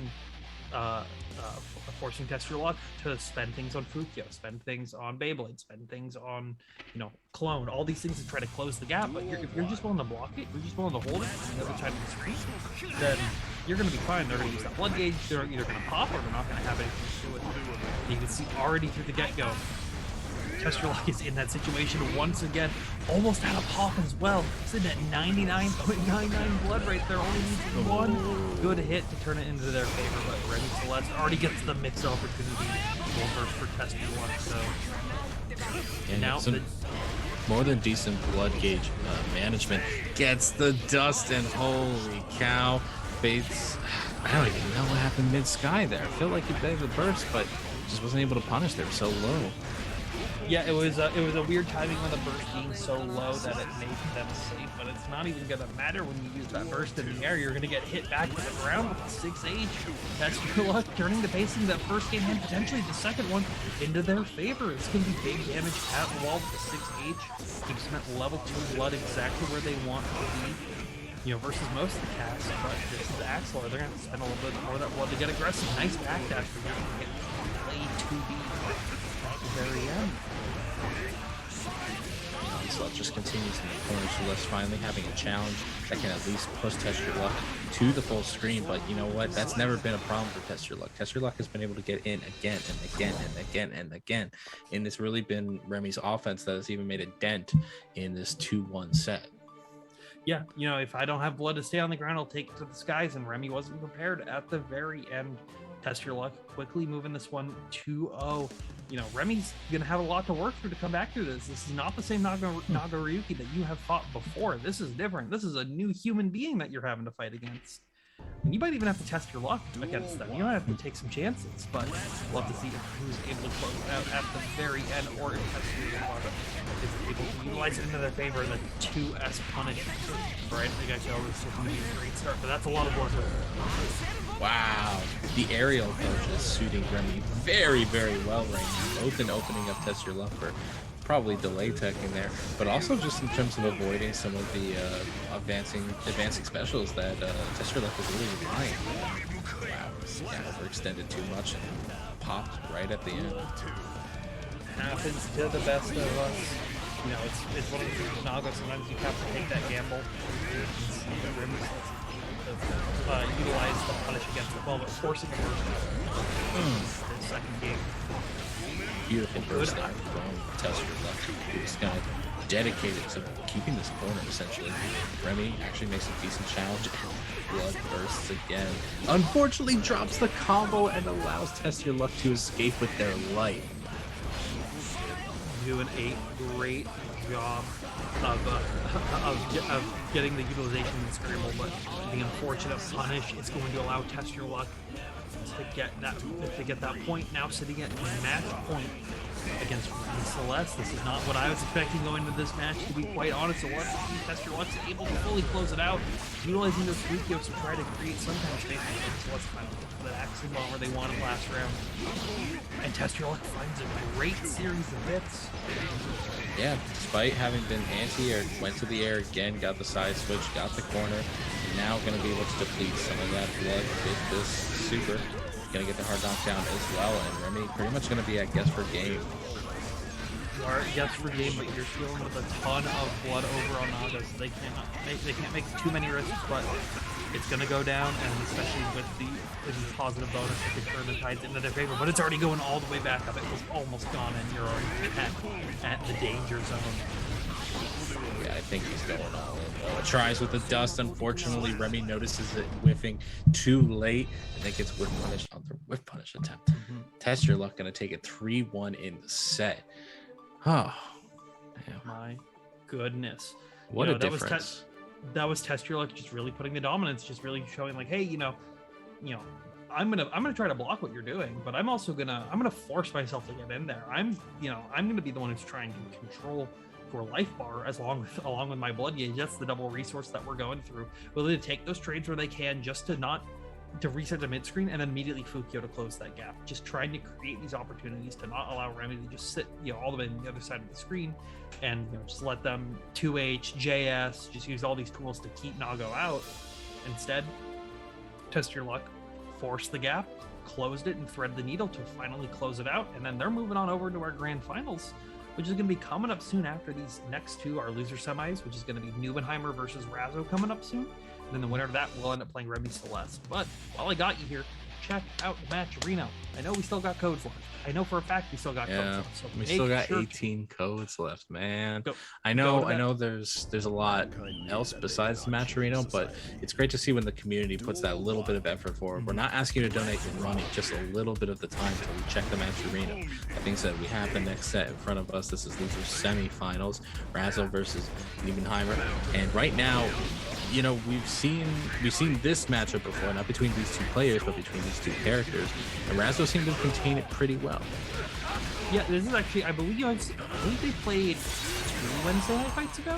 I know they have played in bracket before, and because Neubenheimer has been on a tear so far within the online tournament scene, but Razzo is more than prepared for this matchup. I would argue this is one of the most prepared matchups that they are ready for.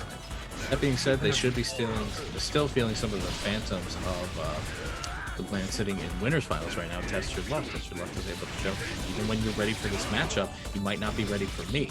That being said, though, Razzo looks to be ready for Neubenheimer at least a little bit, taking that first round as we were analyzing, as well as nearly taking that second round. But a smart challenge from Neubenheimer is going to at least slow things down a little bit. Yeah, you can see the sort of the big change is where Test Your Luck was controlling that mid screen a lot more.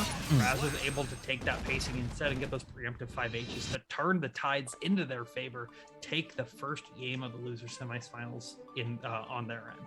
Now, if your opponent's winning on preemptive stuff, that might mean that your timing's a little too predictable, though. Yeah. It's definitely something that you might need to look at adjust, but we've got many games to go through. This is Leo and this is Razzo. Sometimes these games feel a lot quicker than they are, but we got games to go through. You have time to adjust. You have time to remake those decisions. We'll have to see if Neubenheimer is able to do so. Or the only thing that makes me worry about that is that was the weakness against Axel player though. Now so cool. That was what got Neubenheimer sent to loser's side, was that they were a little too predictable in the neutral, getting called out for it. So right now, Razzo looking to be making good work of that exact situation that you brought up earlier. Backdash right there, able to find the hit to get some good damage to get the party started, but this is now Razzo's time to try to get you to bait against the throws and the trades back and forth, back and forth, back and forth. Oh my goodness, the Neubenheimer is able to finally close it out, recognizing the Fukio slash gets the idea to reset the pacing, be where they want. Our slash challenge was a very risky decision, but it works out into their favor. The Neubenheimer getting the wall break right there. And potentially looking like Neubenheimer was ready for it, and they were ready for the DP at the round. And blocks the first over from Razzo, but they're just going to do it again. Yeah. Game was either lost or theirs. That's how it's going to be. That being said, though, Neubenheimer actually doing pretty well in the second game, taking stock of what you mentioned earlier, trying to be a little less predictable about that timing, maybe pressing a button after Razzo expects that his dash forward block will already have been blocked, and then he can go forward again, thus getting a bunch of counter hits that Razzo just wasn't expecting to take. Yeah, it's a definite good change, right there from not allowing Razzo to control the mid-screen is the biggest thing that you can do versus them in this specific matchup. So we saw in the first game Razzo was able to get the control. They were able to keep the wild and craziness towards their favor, but once Neubenheimer sat down and said, no, thank you, I'm holding up the stop sign, it was exactly what they needed to turn it around. You can see the Fukio Beyblade counter hit starter right at the get-go is definitely a part of that. Razzo trying to challenge with something. Neubenheimer just keeping it calm and keeping those trades going. Wow, what a trade. Still in Neubenheimer's favor, though. Razzo needs to do more than just trade in the corner. He needs to escape it and apply his own pressure. And these blocked jump-ins are just not going to do the job. He needs to do more of that preemptive. He needs to get a whiff of what Neubenheimer's neutral is going to feel like and then counter poke it. And I'm telling you this as an armchair CEO. This is much easier said than done. It's definitely a hard situation to be in. Gets the I didn't even know that was coming. I'm gonna be real. I didn't know that. I'm writing that down. It finds the VRC with the DP right there. This is exactly where they want to be. Gets the H-boom. You have to hold block, risk gauge building up, and finds the 5k 6k DP once again with the JD follow-up at the wall with the Super Soria. Break the wall, break the health, ending it with a perfect right there. A definite change of pace from what we've seen for these last couple of games. Razo finding their opportunity to get those hits and just quickly clean it out, saying, hey, you give me the chance, I'm going to make you punish for it. I'm going to make you hurt. And now realizing, doing a great job with those flow slashes, setting the pacing on previous games. No, Rick drops the combo there, and unfortunately that might be just the one opportunity that Nubenheimer needed. Has the BRC in the back pocket though, and Razo is gonna reverse the reverse situation. Gonna have enough meter to do a BRC approach. Is he gonna take it? No, instead it's gonna be Nubenheimer who uses the BRC there, and in reverse fashion, Razo follows suit. Yep, just quickly BRC throw to confirm the kill, make it easy and quick.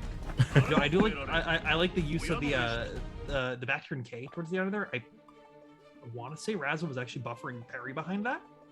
Possibly. We haven't seen Nubenheimer make the attempt to go for a reversal action. You know, with like they had the meter 2 super if they wanted to, but it's definitely something I've seen them do before, and definitely something I've been hit by before in the past. So, but you know, the Razo making those micro decisions that they need to try to close these out into their favor, but we will have to see if they're able to continue to close it out, or if they're able to turn the tides like their first couple games.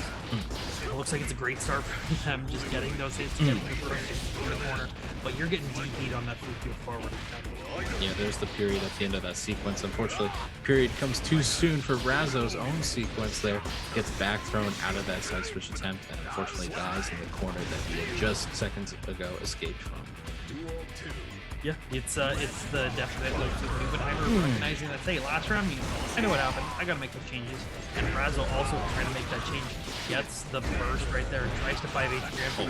Nubenheimer was ready even before it with the 2S and gets the BRC combo to close it out with a perfect in-kind from previous rounds. Tying this one up 2-2. This is anyone's game at this point. If the pattern continues, Razo has this in the books, but he needs to make one more adaptation. And I don't know if he's got an extra.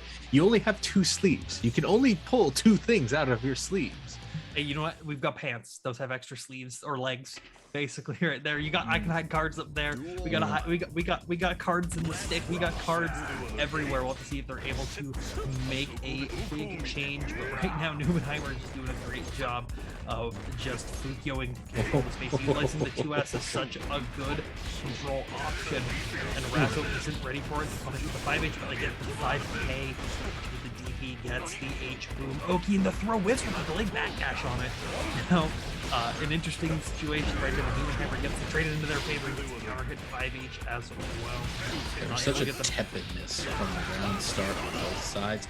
Nice burst though to at least push off the momentum that Nubenheimer was able to build. And unfortunately, it looks like he's going to continue with it in this quarter scenario. To make the approach, but I think right now we're talking about a dead man walking. Razo is unfortunately going to be looking as Nubenheimer is at set point. See, Razo's trying to keep it a little more confident, a little bit more safe. As I say that, the DP coming through, this is going to get that party started. Doesn't block the overhead, but gets bursted out for it.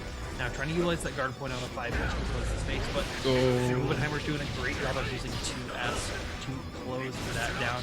Back turn 2-1-4H into the super. This is huge damage. Absolutely.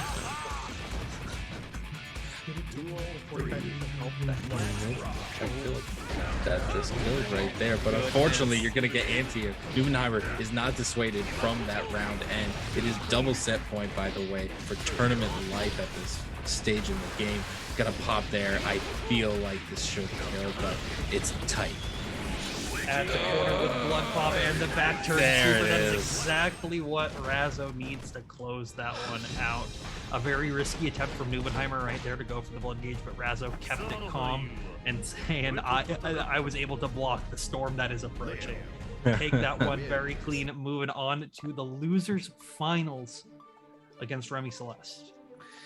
I tell you, man, that was a close set to say the least. Sure, Razzo is still sweating. Unfortunately, he's gonna have to work his way through the losers finals if he's gonna have a hope at taking tonight's tournament. And holy cow, that was something crazy right there. It's definitely something, I'm still recovering for it, and appreciate the players giving us at least a little bit of time to just still process the very end right there. And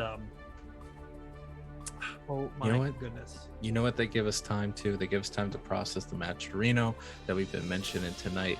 Y'all can take a time to at least click the coupon codes that are available to donate 25 cents to the prize pool. And if you're feeling ever so generous, maybe donate a few of your own bucks. I know we have enough sponsors, but you know what? There can never be enough support to the FGC. So check that out in the chat below.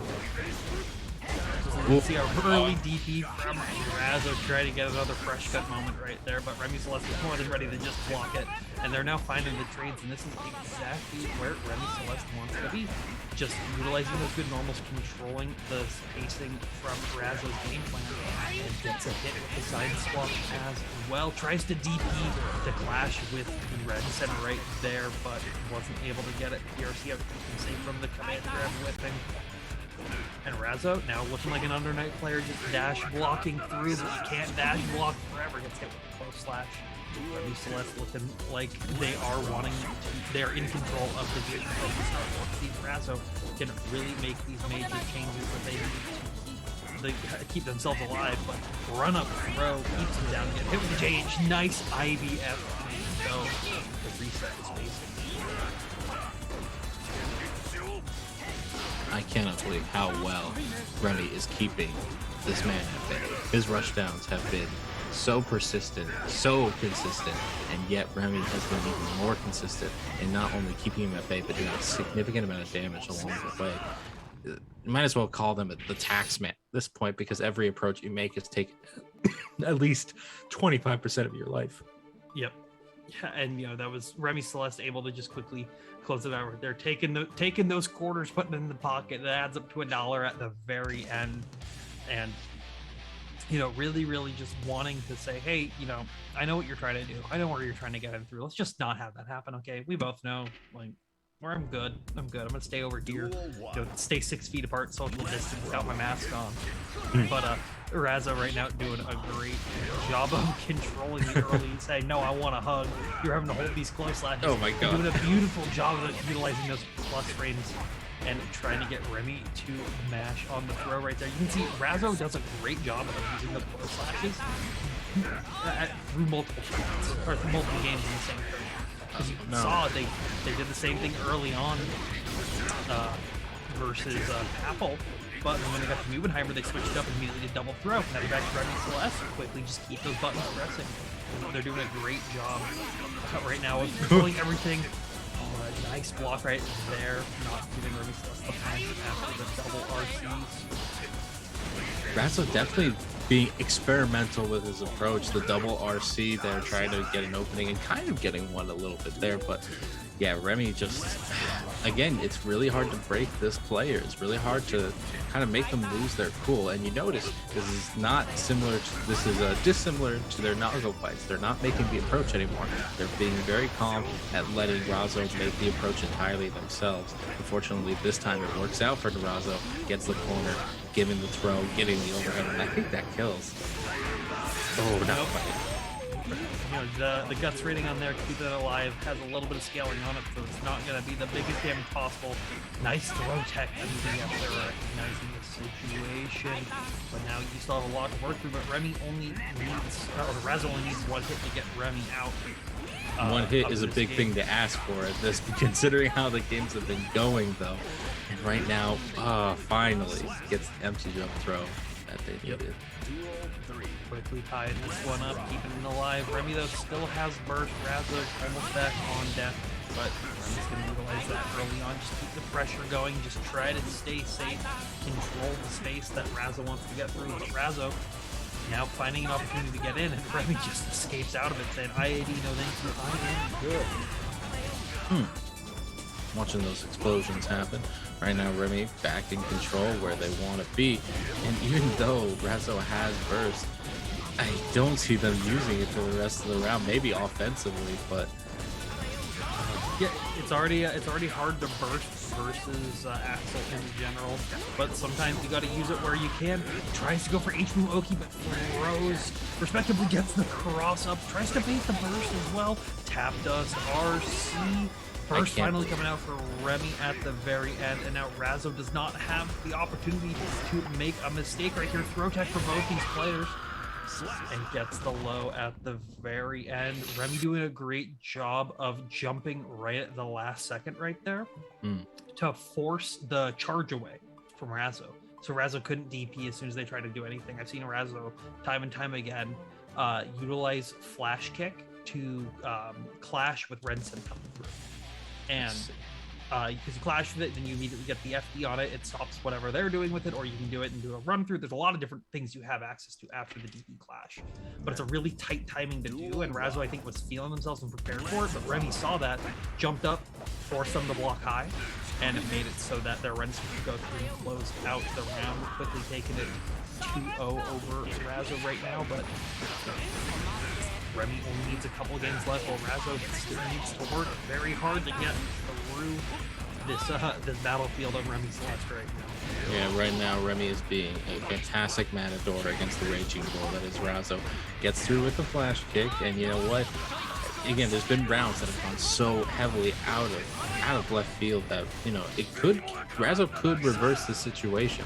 But right now in losers finals, Remy is sitting on set point for a 3-0.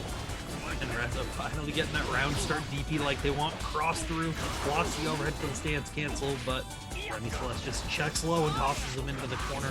Now you're having to hold that. Gets hit. Their backdash gets hit with 2K2D. That's the mix-up situation. Gets the counter hit, but just resets the throw into the corner. Keeps the back turn. Not going for the stance cancel right there. Hoping Remy's trying to mash, but the super to keep it safe blocks the tap dust at the very end. This is spelling very dangerous for Razzo. They have to work very hard, PRC, to keep the throw safe. Against the BRC hit with the counter hit JP, but Remy burst to keep themselves alive. They now only need one good hit with that JS to close it out, taking it 3-0 over Razzo in the losers finals. Remy Celeste, they want that run back. They want that fight against Test Your Luck in the grand finals.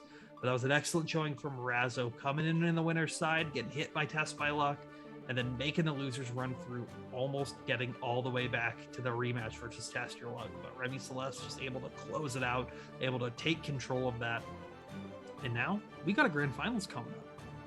We do. That means you have one last chance to donate for the match Reno tonight. That's the last thing I'll mention of it. We have plenty of codes to give out. Now, Test Your Luck has been looking gosh darn beautiful tonight. He has been on such a roll. Yeah, that's the screen right there. Make sure to contribute. It's free contributions. Come on. Now, yeah, Test Your Luck has been looking almost destined to take this all. I was saying that Remy looked like the Nago killer going off against excuse me, the name's escaping me right now. The other Nago in our bracket tonight. Nubenheimer, thank you. So he was going beautiful against Nubenheimer, but Test Your Luck was an entirely different beast. His approach was nearly immaculate. Not only that, but when Remy was making the offensive approach, we were seeing some pretty good anti-airs. Even if they were getting blocked, they allowed him, Test Your Luck, to really start their really oppressive offense going. And even when they burst it, they were sometimes getting an impressive amount of damage. So it really came down to a difference in timing and play style that kind of makes it look like Test Your Luck could take this. Yeah, Test Your Luck, we saw this in the first game. We saw how it went. We saw how Test Your Luck is. They're confident in this matchup, confidence in the Remy Celeste matchup. So let's see if they're able to continue to do that in this next set of games before Remy Celeste is able to make the comeback and get the 6 games that they need to win for the grand finals reset. But Test Your Luck's already in the great start. Keep it in the corner, utilizing the burst after the 5K2 for the 2K2 right there. And getting these great hits, PRC to get the match, forcing the first out from Remy Celeste. Reversal, Fukyo to immediately close the gap, saying we don't even get a chance to breathe. just skewered him out of the air. I'm surprised that didn't even kill, but the dust will seal the deal. I tell you, it might be a short night tonight, ladies and gentlemen. I have been seeing Nagos since the beginning of this patch go for that JD to try to get that hit. That's the first time I've seen that combo end up balancing. That is a very scary situation to be in as the discussion. Because people just get blown up for it. But I've seen this situation before. Oh my god. I've seen that before where the rainwater clashes right there with the super. And that's what I thought was about to happen. But Test Your Luck was even more prepared for it and got the hit. And put Remy Celeste all the way back in the corner and finds the counter hit trade to close that first game up 1-0 into their favor. Test Your Luck is on a tear right now. He is looking to make a shish kebab out of Remy right now. The skewerings, the pressure, the Beyblades, it is all going Test Your Luck's way. And I'm not even getting to, I have to focus entirely on Remy to see what their gameplay even is, because they're getting so little chances to press buttons. Yeah, Test Your Luck just doing a really good job of shutting that down, but when Remy gets the opportunity, they're utilizing the air station, utilizing the JS with the buffer JH behind there, where then Test Your Luck tries to come through. They have to hold that, but you're getting hit by double blood sucking universe. This is going to be a lot of blood going down, so there's a lot of specials that Test Your Luck's going to have access to. Finding the hit with the 2K 2D, but gets tossed out of their own pressure in the corner. You got to hold the axle mix now. Close the space, but gets hit with the very far hit over from Remy. Not enough range to really make that connect. The blocked air will actually allow Test Your Luck to get in. Last second burst. Remy is betting it all on that because right now one single hit will do it.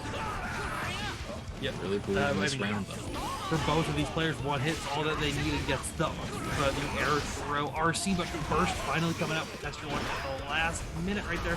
Air throw tech for both these players, but that's a blood gauge pop. Trying to scramble at the end with a little bit of that Ellie first. So they're not having it. Remy Celeste looking like this game is going to be going a little bit more towards their favor unless Test Your Luck is able to get the hits they need to fully close the round. The skewer comes out again. And right now, you might be thinking, oh man, Test Your Luck burst so late in that round. But right now, burst has been such a non-factor for them because of how beautiful their offense has been. Yeah, it's one of those, definitely versus Axel, where it's very hard to burst. It's one of those you gotta use it where you can situation. But Test Your Luck was doing a great job. Didn't use super to close it out, just with the 6H guarantee the every situation. And it looks like they're wanting to change the course of history. But Remy Celeste is using a good job at just poking them out with the lead and the command grab as well to get a little bit of extra damage with the air juggle. Thanks to JD, but is now getting punished for it. Few resources to save Test Your Luck in this corner scenario. Is that enough to kill? Yes, it is. Remy taking a game of their own after a tumultuous first game. Yeah, after that, the run through Test Your Luck, just eking forward through it, but ending that one with a perfect. Just Remy's a little bit calm. They're ready for it. It's like, okay, this isn't Leo. This is Nago again. I gotta focus. I gotta try to control the space more because it's not a two-touch situation versus like it is versus Leo. This is a one-touch situation. If I let them get the right hit they need, it's over for the both of us. Duel 1. So let's see if Remy's able to keep that going or Test Your Luck is going to be able to quickly push it through. But hard to Test Your Luck getting a little bit more calm, and with that they get the counter hit from R/Slash series right there. Right to the 2S, they would keep the pressure going, but a JH allows the burst to be blocked as they touch the ground. Good lord, right now you're saying they were keeping calm, but as soon as they got knocked down, the openings started happening more and more. And YRC coming in just at the right time though, allowing Test Your Luck to not only bully Remy, but actually get a few hits in. Remy now finds a great hit immediately afterwards, not able to get a full punish on it, but it's a great situation until they get 6-speed 6H burst now coming out. Say no thank you. Yeah, the command grab is a beautiful connection to make there. Gonna drag out that damage done by the pop as well as get the OTG at the end. Very smart. One thing you can do without the meter and using the OTG was a great decision from Remy. But Test Your Luck is just constantly utilizing this R/Slash. He tries to go for a one-second universe, but Remy just backs out of it, and now they've got Test Your Luck in the corner. Surprising scenario. I really think Remy must have actually gotten a good read on Test Your Luck then since their last game.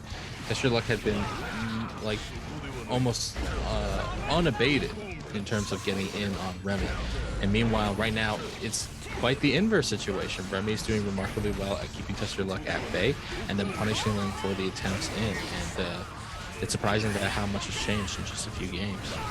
And just like you saw right there, punishing the Fukio in after the 2H and able to clip them out of the skies with that 99% full blood gauge, not allowing Test Your Luck to do much there besides try to jump in. So Remy Celeste now taking it 2-1 in this potential first part of our grand finals.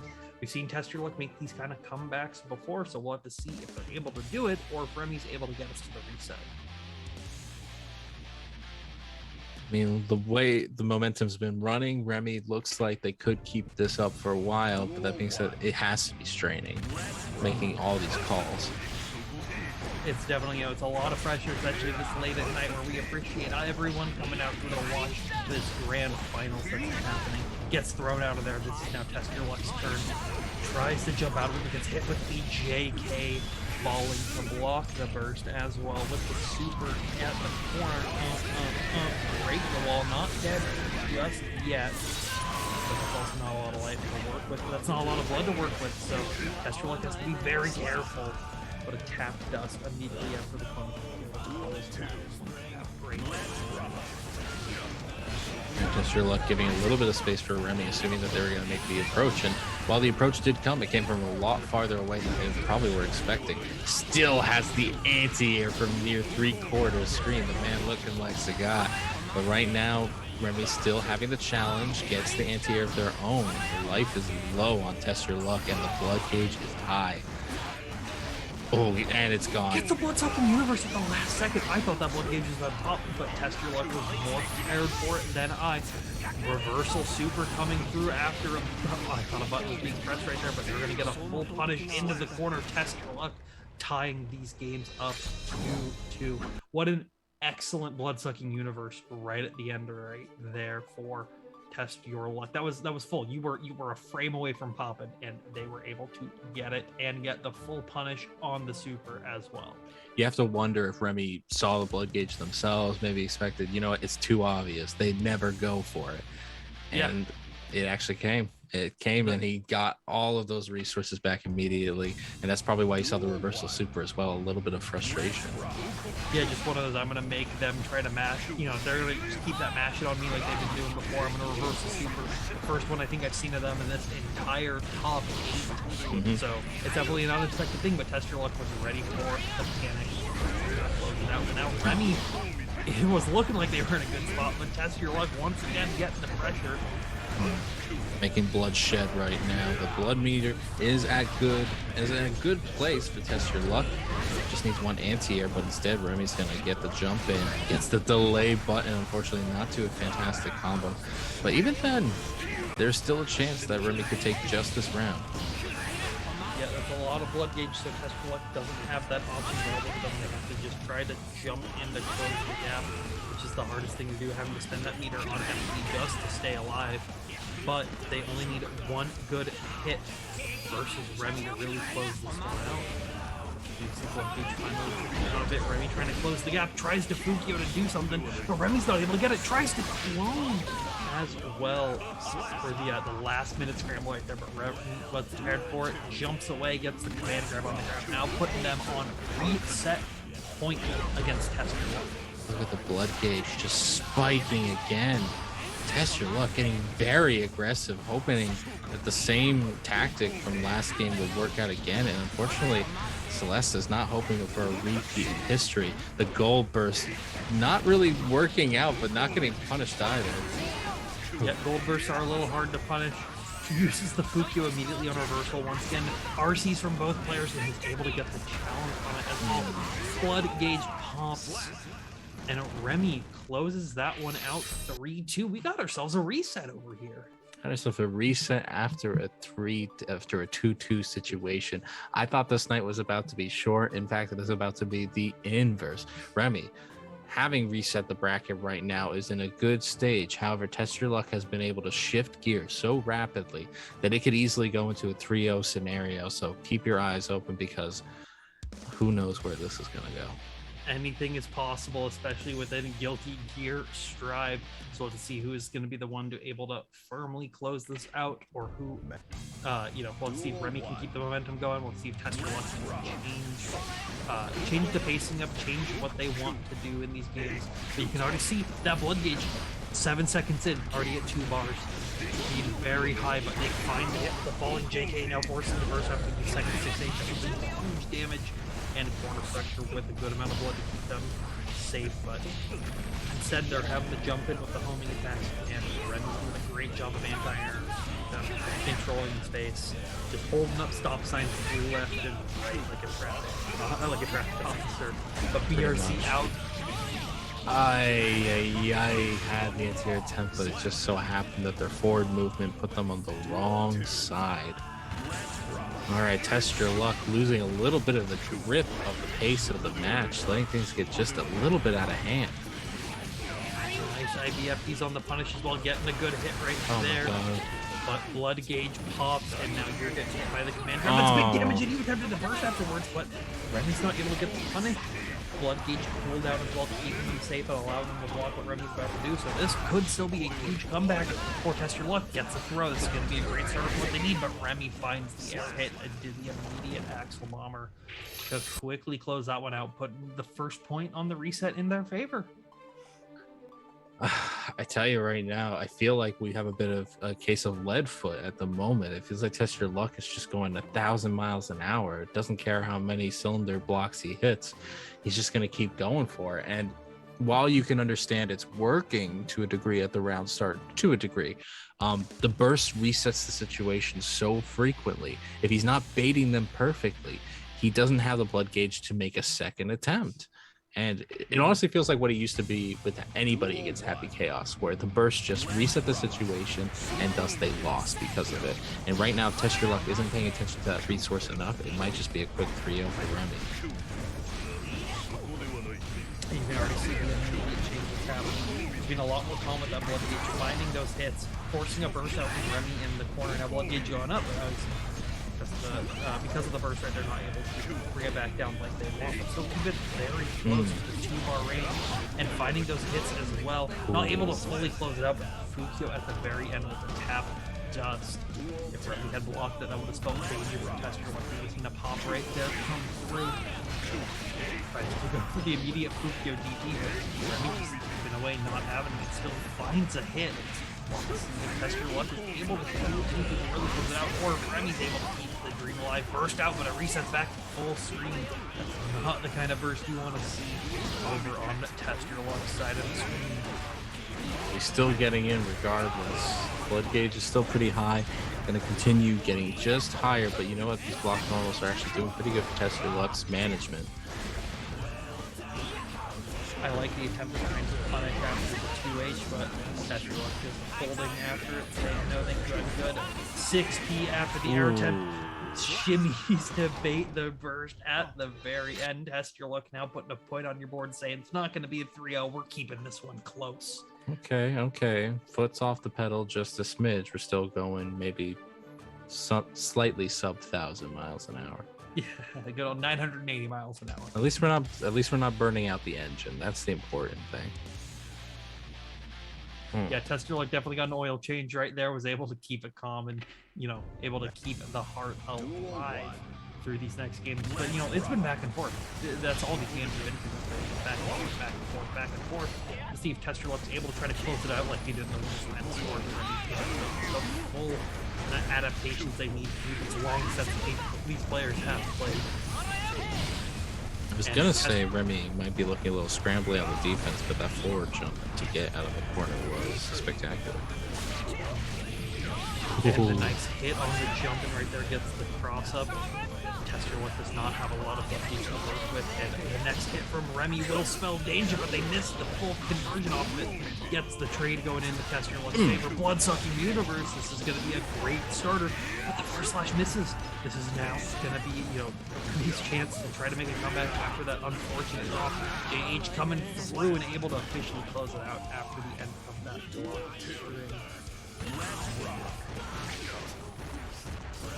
It's half there. Remy right now just trying to slow things down a little bit. Tester Block actually playing along so much that they get into a dangerous situation. Unfortunately, the round has started so quickly that the blood gauge is just that high and they are being forced into that situation. And they were able to find the 2 hits of the Far Slash series they needed as well to keep the blood gauge safe. Remy versus just a little too late on it. So Tester Luck now able to keep that portion alive, but that blood gauge is still running high with the Fukio forward and not able to get the full kill. This could be very dangerous. RC coming forward. You're just having to hold a bunch of mids. But eventually the Beyblade comes through on the challenge 6H to quickly close that one out. Tester Luck now up 2-1 over Remy. Hey man, you can say how much is being put into the full-on offense, how Chad it is that Axel is pulling off the good defense, but right now Tester Luck is sitting 2-1 in the set, and it looks like he's got just the right amount of speed he needs, just the right amount of blood gauge use to get in on Remy while not popping at the same time. And again, we're gonna have to look at Remy, see what they're doing, because right now it's just not enough. Yeah, and Tester Luck right now going with those crazy blood usage, just constantly using the Fukio's explosion, already getting a very early pop. It's going to be a good punish on Remy's end. Not able to get a full conversion right there, but Tester Luck's, sure, a blink away from death. Remy just needs a couple good pokes here or there and a trade to go into their favor, but air throw is going to quickly close that one out. Tester Luck saying, we're going crazy. I want this game over. But Remy keeping it calm, just keeping the blocks going. He uses the nice JS right there. And a good punish on the series as well, not allowing them to get that blood gain going down for free. Catching Remy trying to escape the corner, but still Remy survives in this neutral much better than stuck in the corner. Unfortunately, Tester Luck is going to bully them towards that way, not only with hits but with blocks. That being said, I am looking at that blood gauge, those bursts, quite desperate to get the sway of this fight. Right now, I think Remy should be able to stop time and get the final hit with the Axel Bombers and link and juggle off of that. I have never even seen that conversion there. Good stuff to Remy. Tying it up again. Yeah, it's one of those newer conversions now that Axel Bomber loops aren't as good as they were last season. We haven't seen that many Axels, so it's definitely something I think some people might not be as prepared for if they're not constantly playing against these last few remaining high-level Axel players around. But, like I said, this has been back and forth ever since we've gotten into the end, basically halfway through our winners finals match. These players have been going back and forth, back and forth. It is anyone's game coming into our last game of Wednesday Night Fights, Guilty Gear Strive, brought to you by Series E. Game number 10 for a grand finals. How many times can you say that? Okay, take a breather. No, we're going right into it. Going right in with the blood use again, trying to get the anti-air and then the approach is Tester Luck's MO. But right now, they are pretty much going to pop on this next. Bam, and that might seal the deal. I think there's enough damage on the table here. No, but this counter hit will seal the deal. Yep, the last counter hit they didn't have the meter to go and get the full conversion. Remy Celeste on a quick match point now. Tester Luck has to play very calm to try to beat this Remy defense that we've been seeing. But right now, that's already a very high blood gauge. I was about to say, Tabby, you can't tell this man to play calm. He is going to go in no matter what. And right now, it's working out in his favor. It's real close to a kill here. Actually, it is dead. There it is. I can suggest people to be calm, but they're not going to listen to me, and sometimes the opponent's not going to listen to me either. I've been asked, man, why did you press? Because I did, all right? Because I went for it. And right now, Tester Luck is going for it all. Spending that blood resource beautifully in the corner, getting the back throw. Oh, man, where is this going to end up? The frame data isn't real, but the vibes are. Finding a good hit, blocks the gold burst as well, but that's a lot of blood gauge. They're not able to get the full conversion off it that they want. Blood gauge is up right here, and now Remy gets the big hit in the corner, but the burst coming out now is going to make Tester Luck dead. The unfortunate commentator's curse from Houseman right here at the end. Remy Celeste getting the sweep back, within the reset for our grand finals here tonight. That was What a way to go. What That a was way to such go. a You know what? You went out in flames, and I respect that. That was a Abs- beautiful 10 games going back and forward. And sure, it was a little crazy. Sure, people might say, what are you doing? But man made choices, and he nearly took the set with them. Yep. It was one of those things where it was Remy just was prepared for that situation to happen, was able to make these last minute adjustments, and that burst at the very end was, if Remy had gone for a normal route to convert there, that burst would have worked, and we would have seen the tides potentially even turn into Tester Luck's favor. But Remy was ready for that, and they were ready to close that game out. So that is Remy Celeste taking the win over here tonight for Wednesday Night Fights. I'd like to thank everybody for coming through. I've been Tabby, and this is Houseman. Houseman, do you have anything to say before we head off? Honestly, thank you all so much for letting me be here tonight. It's been a lot of fun, especially seeing all these guys in pool side of things. Finally getting to talk about how they excel against fighting each other at the top of this level has been a great blast. And I hope you all, including the audience here in particular, because we have over 400 at this point, are supporting these events. Make sure you're subscribing, if not just at least following Level Up, because you know what? They're not only doing Strive events, they're doing Street Fighter events. I'm looking forward to those World Warrior events. I tell you what. Yeah. So please follow them. Don't follow me. Follow these guys here. They are the true heroes of the West Coast FGC. Follow these guys, but be warned for the cookie burgers that are coming through on that timeline. What? Oh, I'll show you later about that. Thank you all so much for coming through over here on Wednesday Night Fights. We'll see y'all next week.